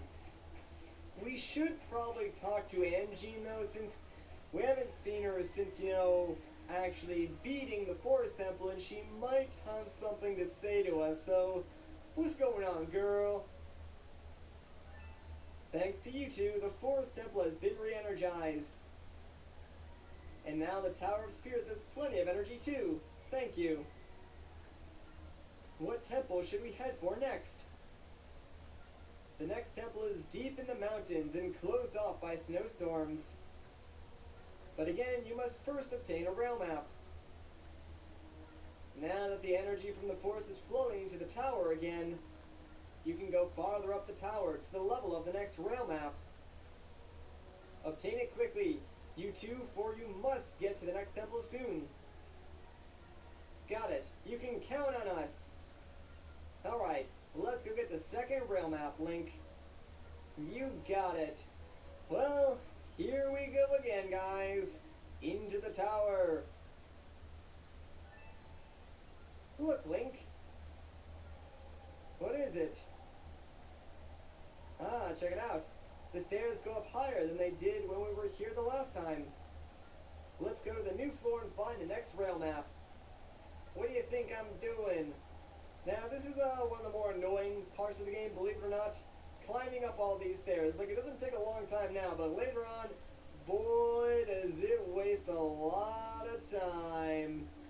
But we made it to the next section of the tower, and we're going to go inside in the next episode. So if you guys enjoyed this part, like rating would be greatly appreciated. If you want to see more, consider subscribing. But once again, guys, my name is Matt. Thank you so much for watching, and I'll catch you in the next one. What's up, everybody? Once again, my name is Matt, and welcome back to Let's Play The Legend of Zelda Spirit Tracks. In the last episode, we played a small minigame in Hyrule Castle Town, but then came here to the Tower of Spirits. And in this episode, we're going to explore this new section and see if we can't find another rail map, and that will lead us to the next temple. So, let's get started. Should be kind of fun. And already, we've got some phantoms to deal with. And if you look on your map, you can see the Tears of Light, so shouldn't be too bad getting those. Phew, it looks hot in here. Getting into one of those clanky suits of armor is the last thing I want to do. But I'll do it if you think it'll help. Oh, it's okay. That's nice of you to say, but I can't let you go it alone. I'll do it. I'll just pretend I'm unwinding in a spa sauna. Alright, you do that, princess. But, yeah, pretty much every time you go into the Tower of Spirits, your goal should be to get the princess inside a, phantom suit pretty much as fast as possible. We can't really do anything until she's in one of those. One thing we can do, though, is head over here to grab this chest because it contains a pirate necklace. Neat. Alright, now that we got that, though, let's start focusing and getting these Tears of Light. So, yeah, the first one, pretty easy to collect. Most of them, they're really not too hard, except for the one, like, directly below me on the map. Oh, that actually worked out perfectly because you need the Phantom to sort of, like, block the fire. That way you can sneak past them and grab this second Tear of Light. Now we need to worry about that one in the middle. Let me just sneak past this fire again. And we need to blow this one over. Alright, sweet. And, wow, I'm surprised that Phantom did not see me, but there we go. Now we have all 3 Tears of Light, so that wasn't too bad at all. Now that you have all the Tears of Light, your sword is full of energy. Now you can attack a Phantom by hitting him in the back. Alright, well, we know what we have to do. We just sort of gotta wait for a Phantom to attack. So I think I'm just gonna wait for, like, this guy, above me to come down. I think he takes a left where this fire bar is. So hopefully, I can hit him before he crosses that. Here we go. And yeah, got him. Perfect. Now get in there, Zelda. I need you. Sweet. Hey, look. Now that I'm a fam, I can walk through fire and lava. Hee hee hee. I'm like a walking, talking shield, Link. Alright, good to know. And yes, it is another ability Zelda gets as a Phantom, so we can send her right into this lava. This armor can withstand any heat, so feel free to hitch a ride on my shield. Just tap it to jump aboard. To jump off again, do a double tap, okay? Remember, you can only climb from someplace high like a platform. Got it. So, yeah, here's another really cool mechanic too. If we bring Zelda to the side of this platform, we can jump on her like she said, and ride her around. So, it's kind of nice having like a mobile platform and stuff like that, but like she said, we can only do this if she's on like an area that is lower than we are. But keep that in mind because they use that a lot in this game, especially in this section of the tower as well. So it's really just sort of like introducing you to this concept. Also, like there's a lot of unused sections in this tower as well, like stuff you have to come back for later on if you want to do some backtracking. So this area looks huge, but it's really not that bad. But let's put Zelda right over here, that way we can jump on top of her. Oh, by the way, yeah, make sure you try and put her close to the platforms because sometimes if you put her like far enough away, Link will still jump to her, but he'll end up landing in lava, so it kind of stinks. Also, while you're riding Zelda, yeah, you can still use your sword and all of your items, so you're not really limited in that regard. But Zelda, please get out of my way because I want to open up this chest. Inside, we're going to get ourselves another big green rupee. Man, we are rolling in the dough. Alright, now we need to activate these turbines. There we go. And I believe there's a second one over this way. Hopefully we can sneak past this bat. Or just kill it, I guess. Either one really works. But let's activate this turbine. And bam, yeah, activate both those. And the door will unlock for us. Hooray! So now let's get up here on the safe ground because honestly, as much as I like riding around on Zelda and having her do some of the hard work for once, I don't know guys, I just like controlling Link a little bit more, plus he's faster. I mean, Zelda's not too bad though. Anyways, yeah, here is a spin it. Now this guy, he's a coward, so what you want to do is try and cut him off with Zelda and Link, that way you can trap him, and once he's trapped, take him out because inside is a small key. Maybe he swallowed it or something like that. I don't really know, but we need that. That way we can reach the next floor since we're going to use that small key right on this locked door up here. Again guys, I do apologize if it is kind of hard to keep up, but I really do like to speed through these segments as fast as I can since the temples in like the DS Zelda games, they're more like puzzle oriented, so you really can sort of like speed through them if you already know the solutions like I do. So I'm doing my best to explain things as I go along, and hopefully I'm doing a well enough job that way you guys can keep up. But let's head up to the next floor, which is floor number 6. This is the last floor before we get to the rail map. But oh no, it's a Zora warrior. Eek! What is that disgusting monster? Phantoms are terrifying, but at least they're not as revolting as that thing. Let's fight them together, Link. Right, so here's a new mechanic. We can have Zelda go and attack stuff for us, and alright, well that did not work at all. This is actually a pretty difficult mechanic, so what you want to do is have like Zelda draw the aggro for the Zora warrior. That way you as Link can get behind him and deal some damage. Problem is, if like the Zora warrior sees you, he will actively go after you and not Zelda. So you have to be like a little bit sneaky to get behind him and hit him in the back. And if you're not fast enough, yeah, he can knock Zelda down. So this is something that I'm really not that good at because controlling 2 people at once in this game, it's not easy, especially since you use like the same control scheme for both of them. But hey, we did it. We took down the Zora warrior, and now we can move on, thankfully. But yeah, that is not easy to do, guys. Not at all. We did it. When we work together, nothing out there can stop us. Right, Link? Sure. Not to mention that, yeah, the Zora warriors have a lot more HP in this game than they did in Phantom Hourglass. But let's keep going. So one thing I do want to mention is that some of you guys may have noticed that these videos are a little bit shorter than you know, normal, and that's because I'm actually recording like a ton of these videos in bulk since I am going on another like family vacation soon. So in order to help me like make more videos and prepare for that, I have cut like the duration of these videos down just a little bit. But once I get back, they'll go back to like being a little bit longer like they normally are. I bet you could hop on top of my shield from that perch. I'm already on it, Zelda girl. I got you. I've played this game before. Alright, but yeah, let's hop on top of her and take Zelda and Link all the way over to where this small key is, because that key is the key to beating this dungeon. That was a really lame joke. Oh, let's hang out here a little bit because, yeah, that fire bar is kind of on the same level as Link, so if we ran right through that one, Link would not make it. Alright, we gotta blow down this key with our whirlwind. There we go. And I'm gonna stay on Zelda and just go and grab this. Thankfully, yeah, you can pick up things like this while you're on top of Zelda. It should make it easier for us to get back to where we need to go. So let's just send them back through here. Same deal. We pretty much just want to unlock the door like sort of right above where we are right now. And that's going to take us, well, to the end of this section of the tower already. Like I said, it's kind of short.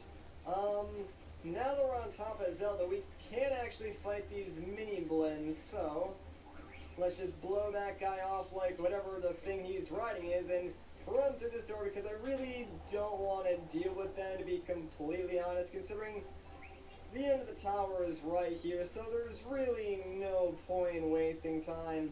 But here we go on floor 7. This is where we're going to find the next rail map. Hooray, we made it!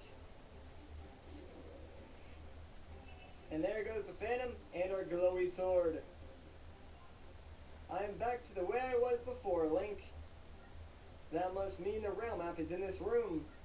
Indeed it is. So, well, let's grab it, guys. And we got the snow rail map. Sweet.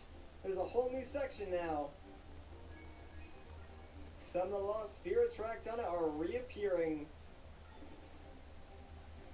Well, I guess that's really all we need to do here, so let's just step into the blue portal and go and talk to Angie, like we've really got nothing else to do. But yeah, see how much faster this is, like over the Temple of the Ocean King? Oh, it's so much better if you ask me. But hello Angie, look what we got. Ah, so you've retrieved the second rail map. Then your next task is clear. You must go to the Snow Temple and restore the flow of energy to the tower. Find the Snow Sanctuary, where the Locomo's steam resides, and talk to him. He'll help you open the way to the temple. Alright, let's go then. I'm ready for anything. Very well, be careful. I'll be fine, but thanks for the concern. Let's get out of here. Alright, before we go to the Snow Realm though, I actually do want to take a quick pit stop, and believe it or not, I want to go back to Castletown, which is good because, well, the game's actually going to force us to go there anyways. So, I mean, it works out for us. Let's just draw a route over to where Castletown actually is and get going. It's going to be a little bit sketchy on the way there. Like, it's not going to be a smooth ride, guys, so prepare for the worst. Like, pay attention and keep your wits about you, because yeah, there are these angry boars on the area and they're not nice. They will also attack us regardless of how many times we blow our whistle or, you know, try and go in reverse to avoid them. I'm actually trying to wait for that demon train to get in front of us before we go anywhere, because yeah, he's one of those trains that, like, it looks like you can blow past him and make it to the castle, but trust me, you'll get up to the station and we just keep getting hit. If this keeps up, our train is going to explode. Maybe we should go back to Castletown and see if Alfonso can help us. Right, yeah, so please do not hit me anymore, boars. This is very bad, actually. But like I was saying, yeah, if you get in front of that guy, chances are he will ram into the back of you while you're stopping here at the Castletown station. And let's back it up a little bit. There we go. At least we made it. Like, the train's not looking too hot, but we made it in one piece, so we're fine. We do need to find Alfonso, though, just like the princess said, because we kind of need his help. I mean, he's a smart guy. I'm sure he'll help us out. But we got mail first, so let's get it. Hello, Mr. Mailman. Hey, howdy, mister. Greetings. I'm here with a letter from Mr. Alfonso to Link. How convenient. He told me he recently suffered a nasty injury, but he's now on the mend. That's good. Now, where was I? Oh yes, your letter. Sorry, I'm easily distracted. Yeah, I can see that. Here you go. Alright, well with that, we've now got a letter from Alfonso. Okay, I've delivered your mail safely to you. Well, my work seems to be done here, so I'll be off. See you around. Alright, well, thanks for that, Mr. Mailman. Well, might as well open this up now, considering no idea what this could possibly be about. Dear Link, I'm sorry I wasn't able to help you more. That guy really did a number on me, so I was feeling pretty rough for a while. Luckily, I'm feeling better now. Would you mind coming to get me at the castle and taking me back to Aboda Village? Thanks, Alfonso. Alright, so I guess he just wants a ride back to his hometown. You know, we can probably handle that, but we'll take care of that in the next episode. So if you guys enjoyed this part of the like rating, would be greatly appreciated. If you want to see more, consider subscribing. But Once again, guys, my name is Matt. Thank you so much for watching, and I'll catch you in the next one. What's up, everybody? Once again, my name is Matt, and welcome back to Let's Play The Legend of Zelda Spirit Tracks.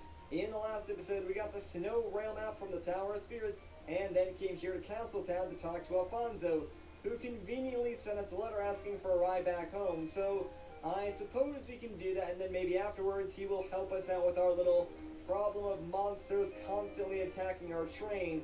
You know, a little I'll scratch your back if you scratch mine type of dealio. But, Alfonso should be back here in this room where we originally woke up, you know, with Teacher, so, what do you say we talk to him and see how he's been? Ah, Link, so you got my letter, did you? Indeed. I can finally get around on my own again, but what hurts most is my pride. Aw, how could I fail to defend the princess? Truth is, what's that? The princess's spirit is here with us. You have to go to the Snow Realm to get her body back. Well, normally I'd say you were crazy, but you seem pretty serious. The thing is, from here on out, there are going to be lots of monsters. And an ordinary train like yours isn't going to be able to stand up to them. We know. Oh, I have an idea. But we have to get back home to Aboda Village first.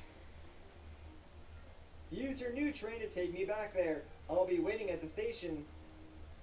Alright, sweet. So it seems if we take Alfonso back home, he'll hook us up with some way to defend our train against monsters. Sounds like a pretty good deal.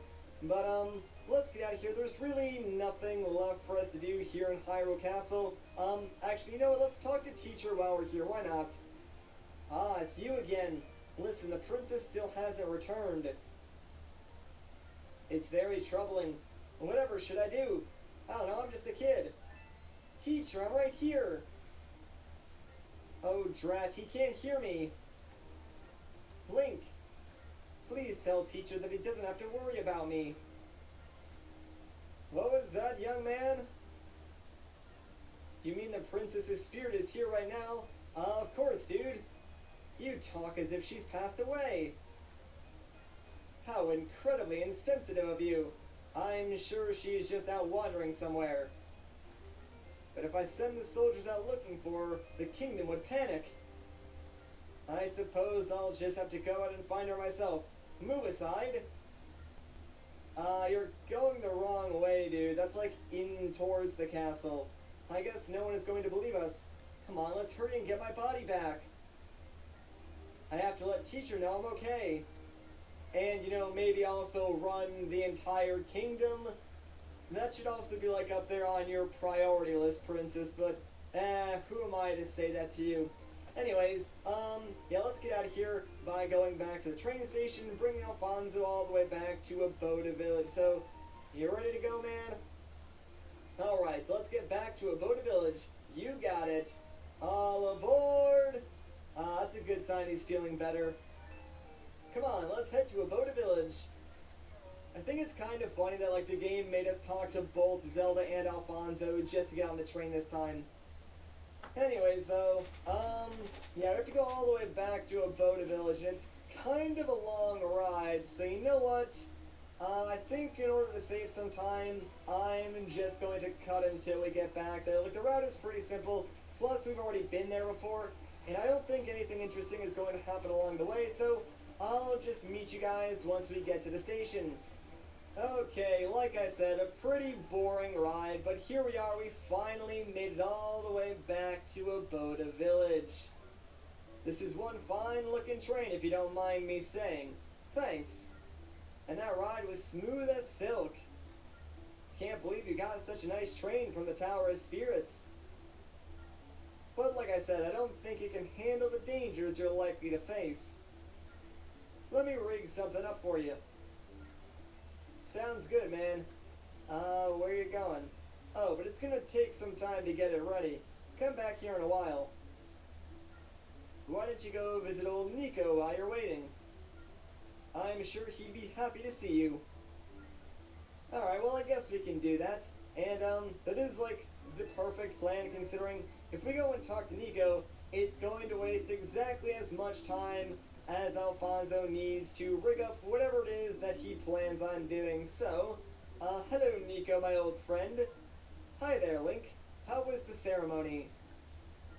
So you're finally a real engineer. This is a happy day. Say, why are you dressed like a soldier? It's strange. You look just like a friend of mine from when I was a young man. That reminds me of something.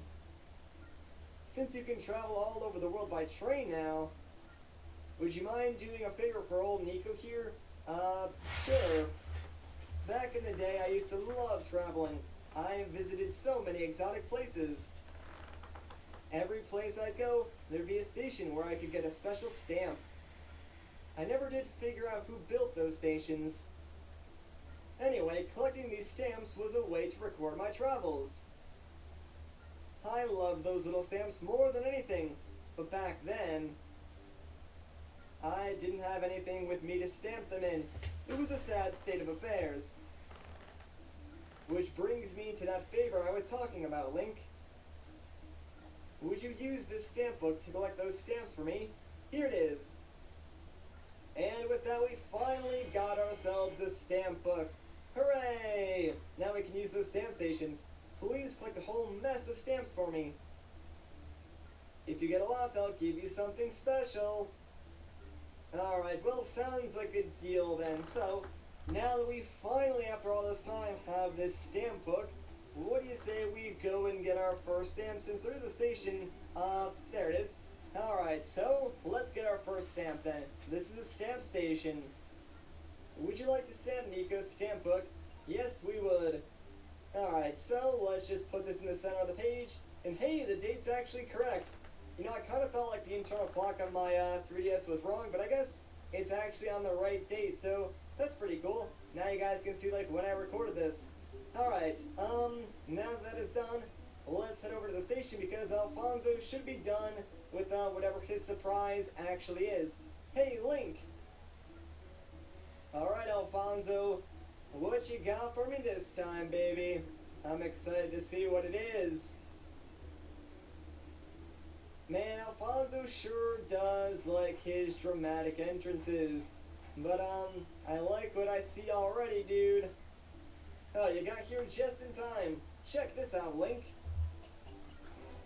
Heck yeah, man, we got ourselves a cannon. It's a cannon for your train. With this baby, you can smash through boulders.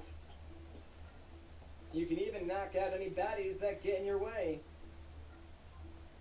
Now that you've got this, you should head out to the Snow Realm. You've got to help out the princess. We're counting on you, Link.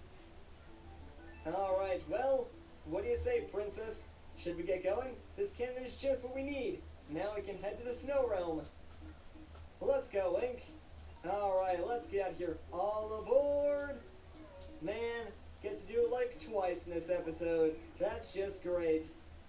Before we go to the Snow Realm, though, I actually do want to go and visit some places we've already been to get some stamps. So, what do you say we draw a route and go to Whittleton again, since there is a stamp station there that we obviously couldn't get since we didn't have the book. So, let's get going. But along the way, we should get a little notice. There we go. Oh look, Alfonso left his instructions for the cannon. To fire the cannon, calm down and focus on what you want to hit. Then very smoothly, just tap your target. Your pal, Alfonso. That's the end of it. Shall I read it again? No, I'm good, thanks. Let's try it out right now. Okay, so yeah, you just tap to shoot. That's all there is to it. Anyways, I'll see you guys at Whittleton. Okay, so we made it to Whittleton safe and sound. Like, the trains were not even close to us, so it was a pretty smooth ride. But, yeah, really the only thing that I want to do here is, like I said, go and get the stamp for Nico's stamp book. And, it's kind of out of the way, believe it or not. Like, it's all the way in this back section, which we didn't really explore too much, and we're not really going to explore too much, considering the stamp station, yeah, it's right up here. Obviously, there's more of this area, but I really don't care about that right now. So, yes, let's just go and get this stamp, and we'll put it right over here. Bam. Alright, done. All the stamps are, like, really well designed, too, so I'm looking forward to collecting them. We probably probably should go and get one more. Like, there is one in the Forest Temple, but I don't really feel like going all the way back there right now. So, for our next stamp, what do you say we just go over to the Forest Sanctuary, since that's along the way? And, I guess I'll just, like, cut and, meet you guys once I get over to that next station. So, see you in a second. Alright, here we are in the Forest Sanctuary. And, there's actually two things we can do here. But first things first, let's go and grab this stamp and get out of here, you freaking crow. Alright, let's see what this stamp actually looks like. Put it right there. Bam. Not bad. I kinda like it. Alright, now that is done, 3 stamps, 1 video, not too shabby. Anyways, now that we do have our whirlwind, what we can do is actually get over to where that chest is. So, what you want to do is blow the cuckoo off this platform. And that'll bring him back down to where we are, so, of course, it also stuns him, which makes him easier to pick up. And now, we can just jump across here using the cuckoo and open up this chest, which contains a big red rupee. So yeah, 200 rupees just chilling there. Very easy to collect. Pretty much free money. Alright, so now that we got that, let's talk to Zelda and get out of here. Would you like to see the train out of here? Sure would. Alright, let's go. And now we are finally going to make our way to the Snow Realm. Like I said, there is another stamp station in the Forest Temple, but it's kind of out of the way, so maybe we'll like double back and pick that one up on our way back to the Tower of Spirits, like next time we go through this area. I don't really know. But yes, this travel will be kept in, considering we are going to a new area. But navigating these areas, it's not so bad now, since obviously we're not going to get lost in the Lost Woods anymore, and since we have our cannon, we can just blast away any enemies that get in our path. One thing I should mention is that, for the most part, yeah, you can blast away any baddies that get in your path, as well as rocks and stuff like that, but you do not want to hit, like, the neutral, NPCs, like I think they're called moinks in this game. Oh, hang on, let me get rid of this rock real quick. Do not want to crash into that. But, yeah, it's not the wild boars, it's like the cows that sort of go across the track. I think they're called moinks. You do not want to hit them, because they're sort of like cuckoos in that if you hit them, they will just, like, constantly attack you, and I don't even think you can kill them, so, yeah, just do your best to avoid that. Also, that station that we just passed, some of you guys might want to stop there, but remember those bunnies we've been seeing, like, along the way behind some of those rocks? If you want to find out what those bunnies are for, you can stop at that station. I'm just gonna, like, pass that opportunity up right now, because, we can pretty much hit that up, like, on our way back through here, so, we'll grab it then rather than now. There's really no point in going there now.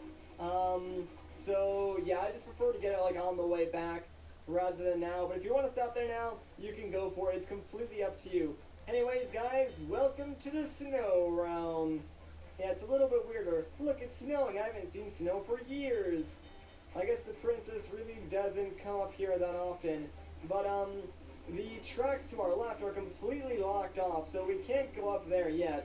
I guess we really have no choice but to, go to, like, the only village here in the Snow Realm, and hopefully find some information about, like, the next Locomo, how we can get to the Snow Sanctuary, and then, like, get the remaining tracks that will lead us to where, the Snow Temple actually is. So, well, let's get to it. Also, by the way, yeah, check it out over there. You can actually see, like, the Tower of Spirits, broken apart, floating, and also the dark cloud above it. It's pretty stinking cool.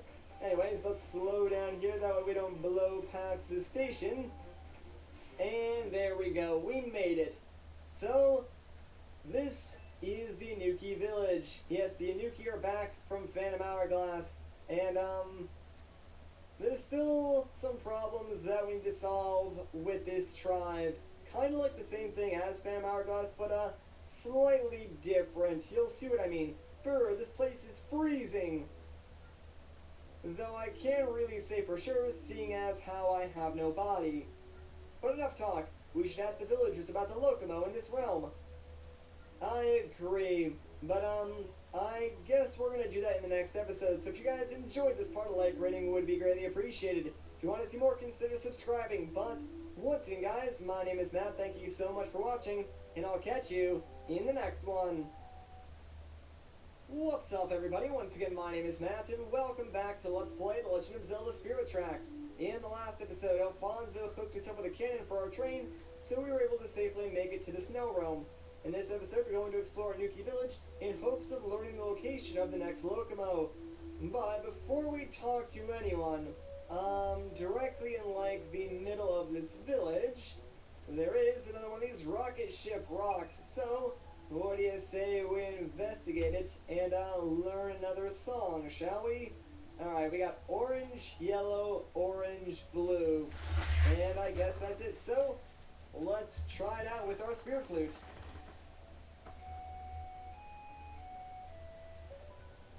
Alright, there we go.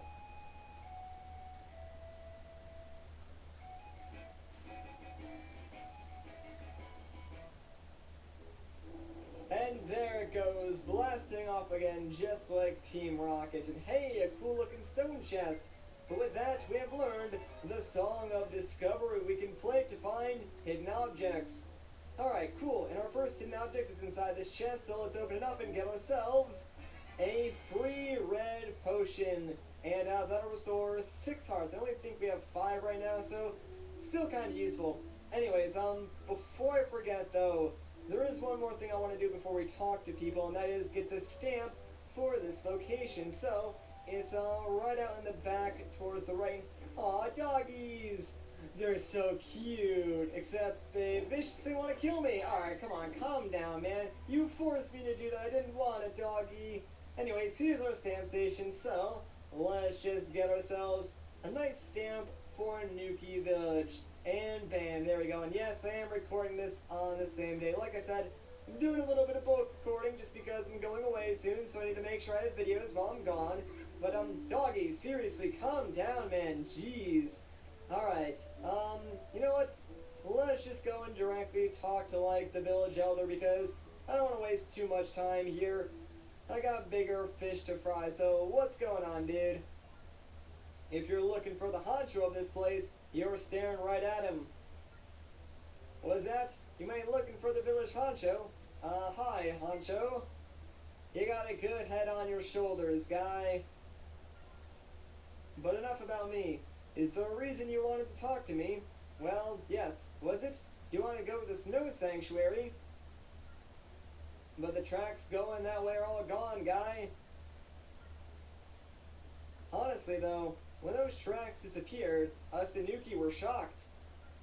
Not only were the tracks gone, but monsters started popping up too. We're in a real bind now. There's danger around every corner. You've just gotta help us. Seriously, guy. Please. Sorry about that little outburst. Us Anukis can get a little fiery sometimes. Anyhow, I'm trying to put together a village watch to deal with our problem. I'm thinking pairs of villagers would work best. Safety in numbers, you know? Did you catch all that, green guy? I gotcha.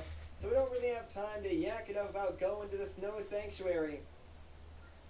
But I might be able to chat more if you help this old timer organize some teams.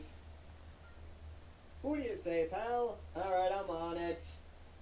You think you're up to the task, buddy? Yeah, you got a real capable look to ya. Well, do your best, but don't get worked up if the going gets a little tough.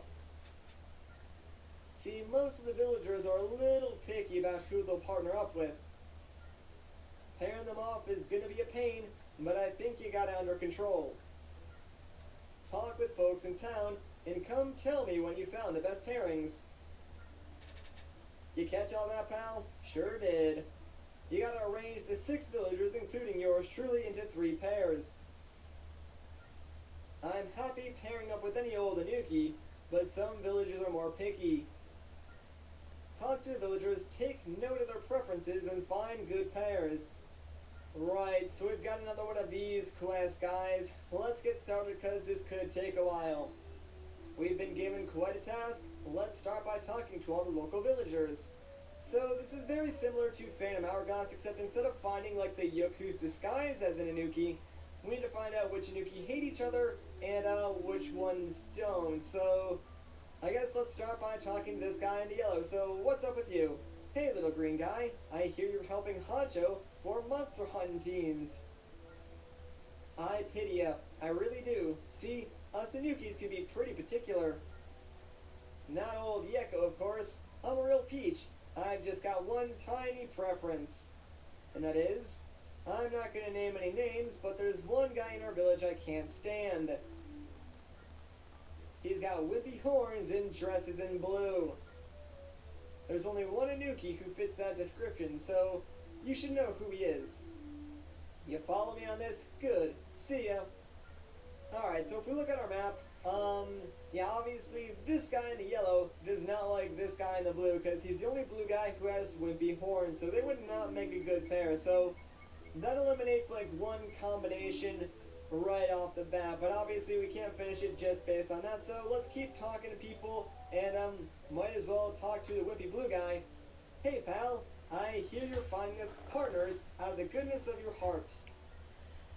Real nice of you. Maybe I can repay you in kind. No need, dude. Don't worry about it. Wow, you really do love doing good just for the love of doing good. That's real big-hearted of you, guy. But enough small talk. How you doing? Call me Noko. Listen, us Inuki only pair up with folks we find agreeable. Me, my biggest gripe is guys wearing yellow. I mean, blech. As far as I'm concerned, outside of bananas, nothing looks good in yellow. Oh man, I do love a good banana though. Anyways, good talking to you, pal. Alright, so this guy will not team up with anyone wearing yellow, so that does like eliminate 2 more combinations. Well, let's keep going though, and make sure you remember all this information, because I'm not really marking this down, but let's talk to this guy. You're pairing us up to take out those monsters, yeah? Alright. I, for one, am pumped and ready to send those jokers running for the hills. You want to know my name, huh? Well, I go by Agent Yellow. I mean, since we're forming elite teams, I figured I needed a code name. Seriously though, my real name is Yefu. Now, let's get down to business, yeah? My partner needs to move freely in the field, so flashy horns are a major no-no. Remember to keep it simple. That rule may save you in the field one day. And no, I don't just say that because I got small horns. Alright, so this guy seems a little self-conscious and will only work with people who have similar horn sizes. But, it's not going to be the guy in blue, so really the only other person that this guy can work with is, the head honcho of this village. So, that's one pair already done for us. Now we just gotta figure out the rest, I suppose. Let's go and talk to this guy then. Hey there, pal. Name's Booloo. Was that? No, not Boo-hoo. Ugh, that gag's as old as the village honcho. So you're the guy making pairs. You must be really bored. I mean really nice to help us out with this. Just remember this. I can't stand Inukis who grow out their facial hair. They think they're so great. I mean, who do they think they are? Bah. Alright, so this guy only has a problem with facial hair, so... You know what? He would probably be good with this yellow guy, so I'm just gonna mark this down now and connect them. So, that might be wrong, but I guess we'll find out once we talk to this final Inuki. So we'll see what he says, and hopefully we're right. So what's up with you? Hey guy, the name's Kofu. Good to meet you, pal. So you're the guy putting together pairs for the watch. I can't wait. My thoughts? I won't work with anyone who's got big horns like mine. Mine are the best in the village, maybe even best in the world. So now you know my only request, pal. Find me a good partner, okay? Thanks. Alright, well it appears that I was right then, because the other blue Inuki does have larger horns, so he's only going to work with this other blue Inuki. And with that, I think we've just figured out the perfect pairings for everybody. So let's go and talk to the honcho and get this mess sorted. Hey, is my guy got those patrol teams ready yet? I sure do. Yes, I knew you'd come through for me. Give me the lowdown. Alright, you with you, you with you, and you with you. That good? Yeah, there we go. Booyah, there you go. You know, I think this is gonna work out perfect. I mean, you just backed up what I was already suspecting.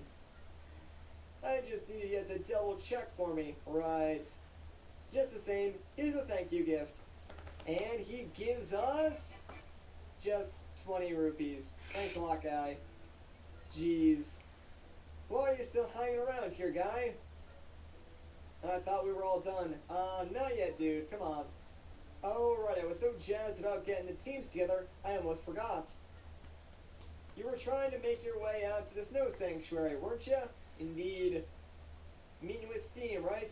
Well, it's a pain to get there, but here's the deal. The good news is that the snow sanctuary isn't all that far from here. The bad news is that the only way there is out of commission. Technically speaking, the tunnel that goes there is still intact, but no one used it since that ginormous monster moved in a few years back. CS Anukis are thinkers, not monster fighters. But I can tell you're cut from a different cloth than us. Sturdier cloth. Sure, the tunnel to the snow sanctuary is scary, but you can handle it. Here's the entrance if you decide to use it. Be careful in there, okay? You're a good guy. I'd hate to see you get hurt. Plus, I'd look like a doof if it got out that I showed you how to get there. Alright, well, we got the info we needed, and we solved the Anuki's problems, so let's get out of here. That path that was, like, previously locked to us on the map, I guess now has been unlocked because we talked to the Elder, so let's talk to Zelda and get out of here then. I'm so glad we found out how to get to the Snow Sanctuary. It took quite a bit of work to get that information, but now our course is clear. Are you ready to set out and meet Steam? Yeah, let's do it. Alright, let's be off then. You got it. So this should be fun. Apparently there's some ginormous monster waiting for us in the tunnel. Oh boy, can't wait to see what that is, but let's just draw our path and, well, try and make our way over to the Snow Sanctuary as fast as we can. Oh yeah, and I forgot to mention, the music does change for like each of the realms. I do prefer the forest one, but this one, it's not too bad. There's also a black rabbit over there. Like I said, we'll deal with those a little bit later, so I'll just like point out any of them that I do spot, but really, once we figure out what they're for, I'll make more of like an actual effort at picking them all up. Anyways though, let's get rid of these boars because I do not want them ramming my train. They're also like really stinking obnoxious. But here we go, guys. Right around this bend is where the tunnel leading to the Snow Sanctuary actually is. So let's head inside and see what big monster it is. And oh my gosh, look at that thing on the ceiling. Hopefully it doesn't notice us. Well, looks like we're not getting that lucky then. Dang it, here we go. So this thing is like a rock type, I believe is what it's called. And it's pretty scary. So, what you want to do is wait until its eye appears and then just shoot it with your cannon. That'll hopefully keep it at bay. If you do miss a couple of cannon shots, the thing will be able to reach your train like rather quickly. And when that does, it'll like smash down on top of you. But don't worry, because it only does like 1 heart of damage, so you can take like 4 full hits of this thing before getting a game over. But I really wouldn't recommend doing that. Also, I think, not entirely sure, but I think like this entire segment is based on like how many times you hit his eye. So if you do, oh man, we actually got hit. That kind of stinks. But like I was saying, I'm pretty sure this is based on like how much damage you do to him. So you do have to hit his eye like a number of times before you get out of here. I don't think you can sort of just like stall and try and tank the damage to get through here. But yeah, there we go. Looks like we have defeated the rock tide or whatever this thing was called. So, take that, you giant weird crab-looking monster thing. And with that, we can safely make it out of this tunnel and arrive at the snow sanctuary just like that. I mean, it was a little bit scary, but honestly, it wasn't really that bad. I'm glad that we made it though. Now we just gotta find this next Locomo. What was that thing back there? I've never seen a bug that size. People weren't meant to go there. Let's never go back, Link. You understand, don't you? No going back there, okay? We might have to, Princess, but I think that is a good place to end off this episode. So, if you guys enjoyed this part of Life Raining, would be greatly appreciated. If you wanted some more, consider subscribing. But once again, guys, my name is Matt. Thank you so much for watching, and I'll catch you in the next one. What's up, everybody? Once again, my name is Matt, and welcome back to Let's Play The Legend of Zelda Spirit Tracks. In the last episode, we helped the Anuki pair up and form monster hunting teams, and eventually made our way here to the Snow Sanctuary. So in this episode, we're going to track down the next Locomo team and restore the way to the temple. But before we do any of that, real quick, let's head into the store because I want to show something off. So this red Anuki is selling a full heart container. Now, sadly, we do not have the rupees to afford this because, yeah, it costs 2,000 rupees, so we're kind of short on that. Can't really buy it right now. If somehow you do have the rupees for that already, just go ahead and pick that up now. But I did want to show that off. I do know it's there, and we will be coming back for that later on once we have the money. And holy crap, doggies, calm down, man. I don't want to fight you. I do want to get Nico another stamp though, so let's quickly use this stamp station and get ourselves a nice forest or snow sanctuary stamp. There we go. And yes, this is another recording session, as you can tell from the separate date. But now that that is done, let's keep going. We basically want to make our way all the way up to like the top left of the map where the entrance to that cave is. And I really don't want to stop to fight all these wolfos. I gotta get rid of this guy though, hang on. Alright, so yeah, that is like an ice choo-choo. If you run into them, they will freeze you, so the best way to get rid of them is by stunning them and then taking them out. Alright, let's check out this stone slab. When the door opens, head to the far room without being seen. And do it before the time runs out. So basically, yeah, once we hit this switch, a timer is going to start, and we need to run all the way to the other side of this room and make it through that door. But we also can't be seen, so what that means is, yeah, all these weird, like, face statues, if we cross one of their lines of sight, the door will instantly close. So what you want to do is go up to these statues and make note of which way they're facing. So we'll do so by, like, making markings on our map. It's not really too hard. You could, like, try and do it from memory, but I don't know, just like writing down the path makes it seem more official. Plus, it makes like the route that you need to walk, I don't know, way easier to follow in my opinion. So usually what I like to do is just draw like the line of sight to the closest wall or the next statue. And if you do that, you should be able to see like a clear path. We kind of already got it now, but we'll just go and like finish drawing the path just so, you know, everything is filled out. And it looks nice and clean. Alright, so draw that one forward. And only one more. This one just goes diagonally off in a completely different direction. So we should be good to go now. Let's just step on this switch. The door is going to open.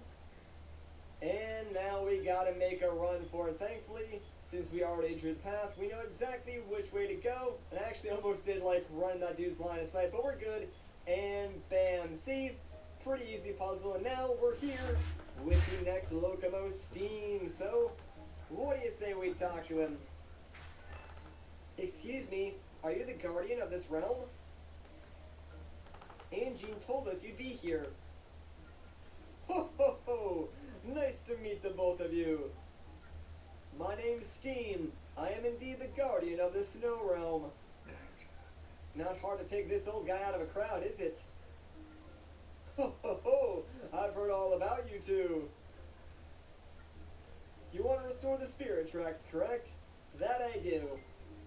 Such exuberance, such vigor in that voice. Now that, my boy, is a reply. You've shown great bravery in coming here. and it sets my heart soaring. You possess a power vital to restoring the lost spirit tracks. Have you heard of the Song of the Locomos? Of course I have. As you know, the songs are made up of two instruments that play different parts. I'll teach you your part now, so listen closely, then play as I've played. When you've got it down, set down your flute for just a moment. Alright, so let's give our part a shot. It's a little more complicated now.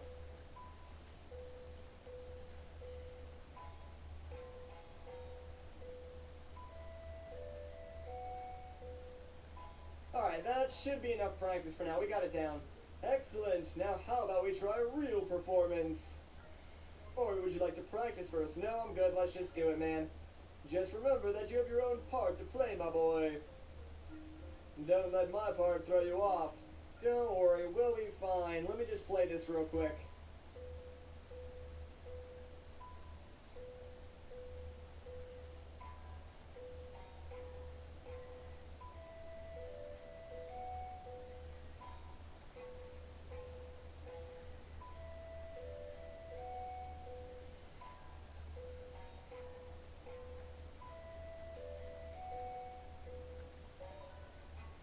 Alright, sweet, there we go. I thought I messed up the timing on that last one, but I guess it was good enough.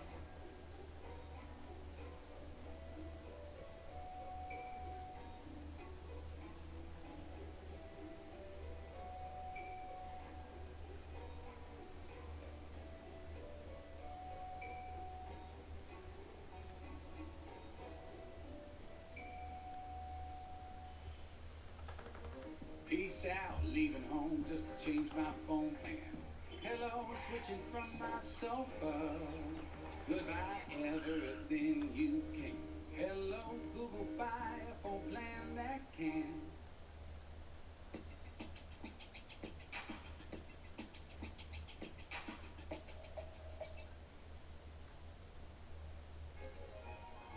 And we completed the duet with Steen, the Locomo of the Snow Realm. Hooray! The Snow Realm map has started glowing.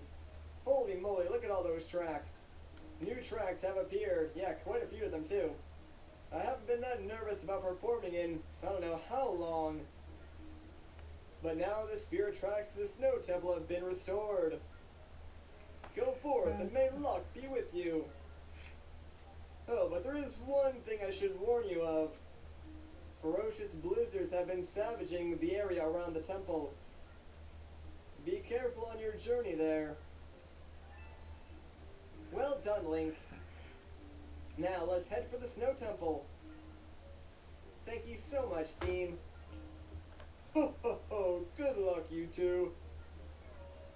Alright, well, with that done and the spirit tracks restored, let's get out of here and start making our way towards the temple, I suppose. Like, we really have nothing left to do, at least in the Snow Sanctuary area. There is one more thing we do have to take care of before we can actually go directly to the temple, because, like he said, there are blizzards all over the place, but we'll worry about that in a second. Let's just get out of here. So let's go, Zelda. Now the tracks have been restored, what do you say we head to the Snow Temple? Okay, let's be on our way then. You got it, all aboard! Have to do it at least once in video, guys. Come on, just give it to me. Alright, so, yeah, like Steam said, there are blizzards all over there. So if we try to go to the temple right now, we're just going to end up getting lost in a blizzard. So instead, we're going to head towards this direction. Like, I guess the game would maybe expect you to try and go into the temple and then just, like, get lost. And maybe you go back to the Anuki village. But, yeah, if we just go directly this way, it's going to save us some time. Maybe if you go back to the Anuki village, the elder there will tell you to go this direction. I don't really know. But you're not going to be, like, missing out on anything if we just go to where we need to go now, rather than, like, going back to Anuki village or anything like that. So, pretty much we're just going to discover the correct way that we need to go to the Temple of Spirits by ourselves. And hey, a new enemy! So yeah, that's a giant, evil snowman. I believe, like, the official name for that enemy is, like, a Mr. Frosty or something like that. Mr. Yeah, they're Frosty. just, like, snowmen. They chuck their heads at you and try to deal damage to you. So, Mr. Frosty. cannonball to the face and then one to the body will take them out. if you just take out the head, it will grow a new one and like chuck that at you too. So you gotta watch out and make sure you take out the body. Otherwise, they will just keep attacking you. It's not a good time. It's a really bizarre enemy too. Like a snowman of all things is evil and wants to kill you for whatever reason. But who cares? There is going to be a lot of like driving around on our train in this episode because obviously we need to like go and figure out the correct path to get to the temple. And then we need to drive all the way there, and you can see all the tracks that there are. So yeah, it's quite a distance. But our first stop is coming up right over here. So let's just slow down a little bit here. That way we can stop at this station. And there we go. So this new area is Wellspring Station. Now, think for like a split second, yeah, you can sort of see the stamp station there. I don't think we can reach that right now, so yeah, probably not going to be able to grab this stamp for Nico. This spring is absolutely beautiful. That it is, Zelda, that it is. But we're not going to spend too much time here because really all we want to do is head into like this weird, shack-looking thing, but no one's home apparently. Oh look, there's a note on top of the desk. Ah, good eye, Zelda. Alright, well, what do you say we check this out? After all, it's probably important. Need to get good shots of these hot new trains. I'll try these spots today. Well, maybe not. Anyways, let's mark down these locations because obviously whoever lives in this little, like, thing is out trying to get shots of trains. So, he's gonna be in one of those 3 locations, so might as well look for him, try to track him down, and maybe he has some information about like how to get to the Snow Temple. I'm surprised anyone lives all the way out here. It's awfully remote. Anyway, did you want to get going? Sure did. Let's go, Link. Alright. Now question is, which one of those 3 spots should we go to first? Alright, let's try going to the one on the bottom. Usually the person we're looking for does hang out there. Plus like that evil explodey demon train thing is going up on that like circular loop. So yeah, we're gonna stay as far away from that train as we possibly can, and hopefully we'll just get lucky and this guy will be down here taking some pictures of some trains, and we can stop by and talk to him real quick because he seems the kind of guy who's like really into trains and also maps, and it just so happens that he is right there. You can see him flashing his camera about, you can hear it as well, so let's just stop right in front of him. There you go, get some nice shots of my train there for you, buddy. Oh my gosh, you stopped! So how's it rolling? When I first saw you driving the Spirit Train, I freaked! I was all like, holy cow, it's the Spirit Train! Say, you're that guy who just became an engineer. Link, was it? I'm Ferris. When it comes to trains, I'm kind of an expert. You know, everyone else is too spooked to take their trains anywhere right now. But here you are, driving away. Very interesting. You just gotta tell me where you're headed. We're trying to go to the temple, dude. Really? You're headed to the Snow Temple? Chugga chugga wow! That place is impossible to get to, but with the blizzard and all. But I hear that the tracks linking the Tower of Spirits to the temple are safe. As in, they're protected from the storms. How cool is that?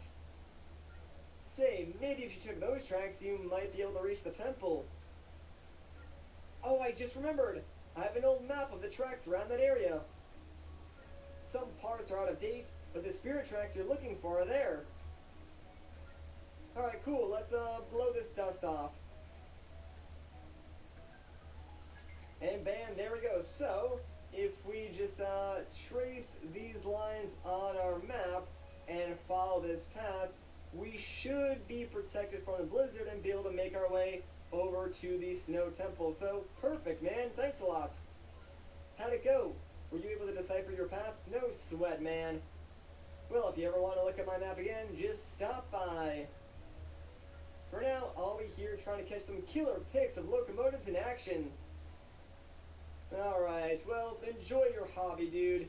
But now we need to make our way to the Snow Temple. So let's just designate our path now, and we'll get going. Now, problem is, yeah, we need to go backwards since one, that evil like explodey train is heading right towards us, so that's not good. And since we're going in reverse, we're going a lot slower. So here's what I'm gonna try and do.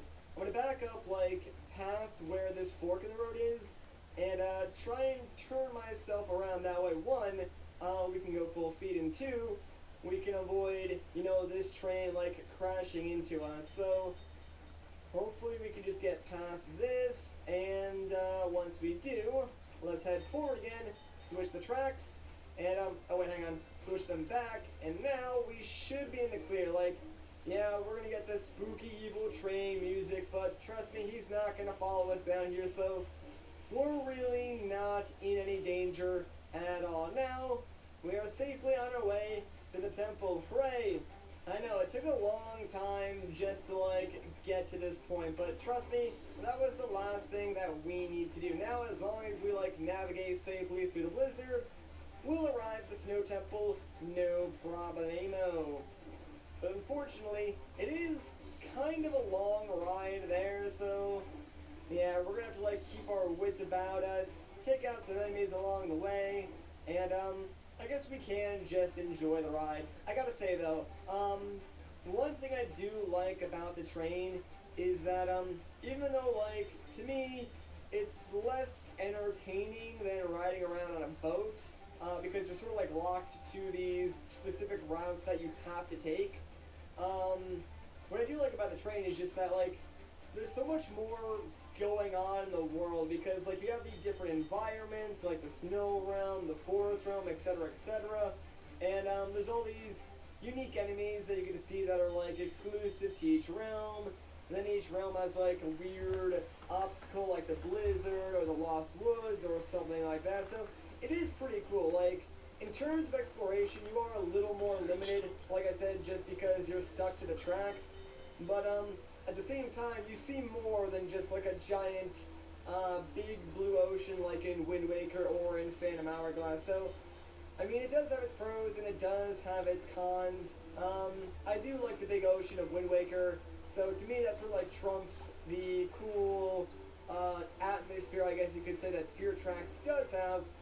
But I do appreciate both different aspects. And yeah, watch out, because there are some enemies that will appear during this, like, blizzard segment, and the music never changes, so you could very easily just, like, not pay attention and end up taking a lot of damage from, like, one of these snowmen or something like that. Also, the music that plays here is, like, really creepy. I think it's the same music that played in the Lost Woods segment, except you have, like, the wind from the blizzard as well, so I can't really tell, but it sounds the same, or at least somewhat similar to me. And oh my gosh, I did not even see that. Get out of here, snowman. That was pretty cheap, but I guess, I mean, I was literally just talking about that 2 seconds ago, so there you go, not paying attention, and took some damage from, like, a random snowman that I didn't even see. So yeah, you gotta pay attention while you're riding the rails, guys, and you, I see you. Get out of here, man. Oh, almost got hit by that guy too. But hopefully we're in the clear now. Like, the temple should be right in front of us. There it is.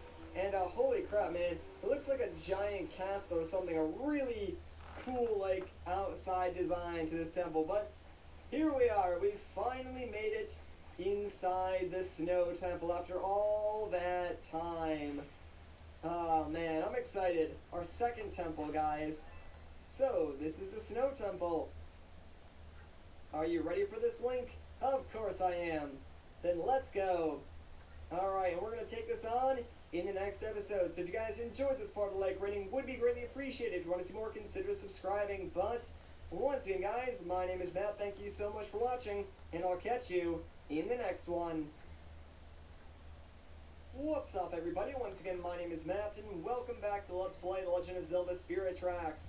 In the last episode, we met with the Locomo named Steam, restored the Spirit Tracks, and eventually made our way here to the Snow Temple. So in this episode, I'm going to try and not lose my voice as we take on the second temple of the game. I'm pretty excited, but as you guys can see, this temple is a lot larger than the first one, so we could be here for a while. And I hope you guys like ice-based puzzles, because there's a bunch of them. Look at that bell over there. I wonder if there was some sort of trick to it. It's the main gimmick of the temple, actually. First things first, though, let's get rid of these shoes. Because... Alright guys, I'm going to end the stream a little early. This next temple is going to be longer, so I don't know, we'll watch it tomorrow. I think I have some other games I want to watch, so I'll post something on Twitter and stuff. Something changes. So I will see you all tomorrow night. Have a great night. Stay lit. Stay safe.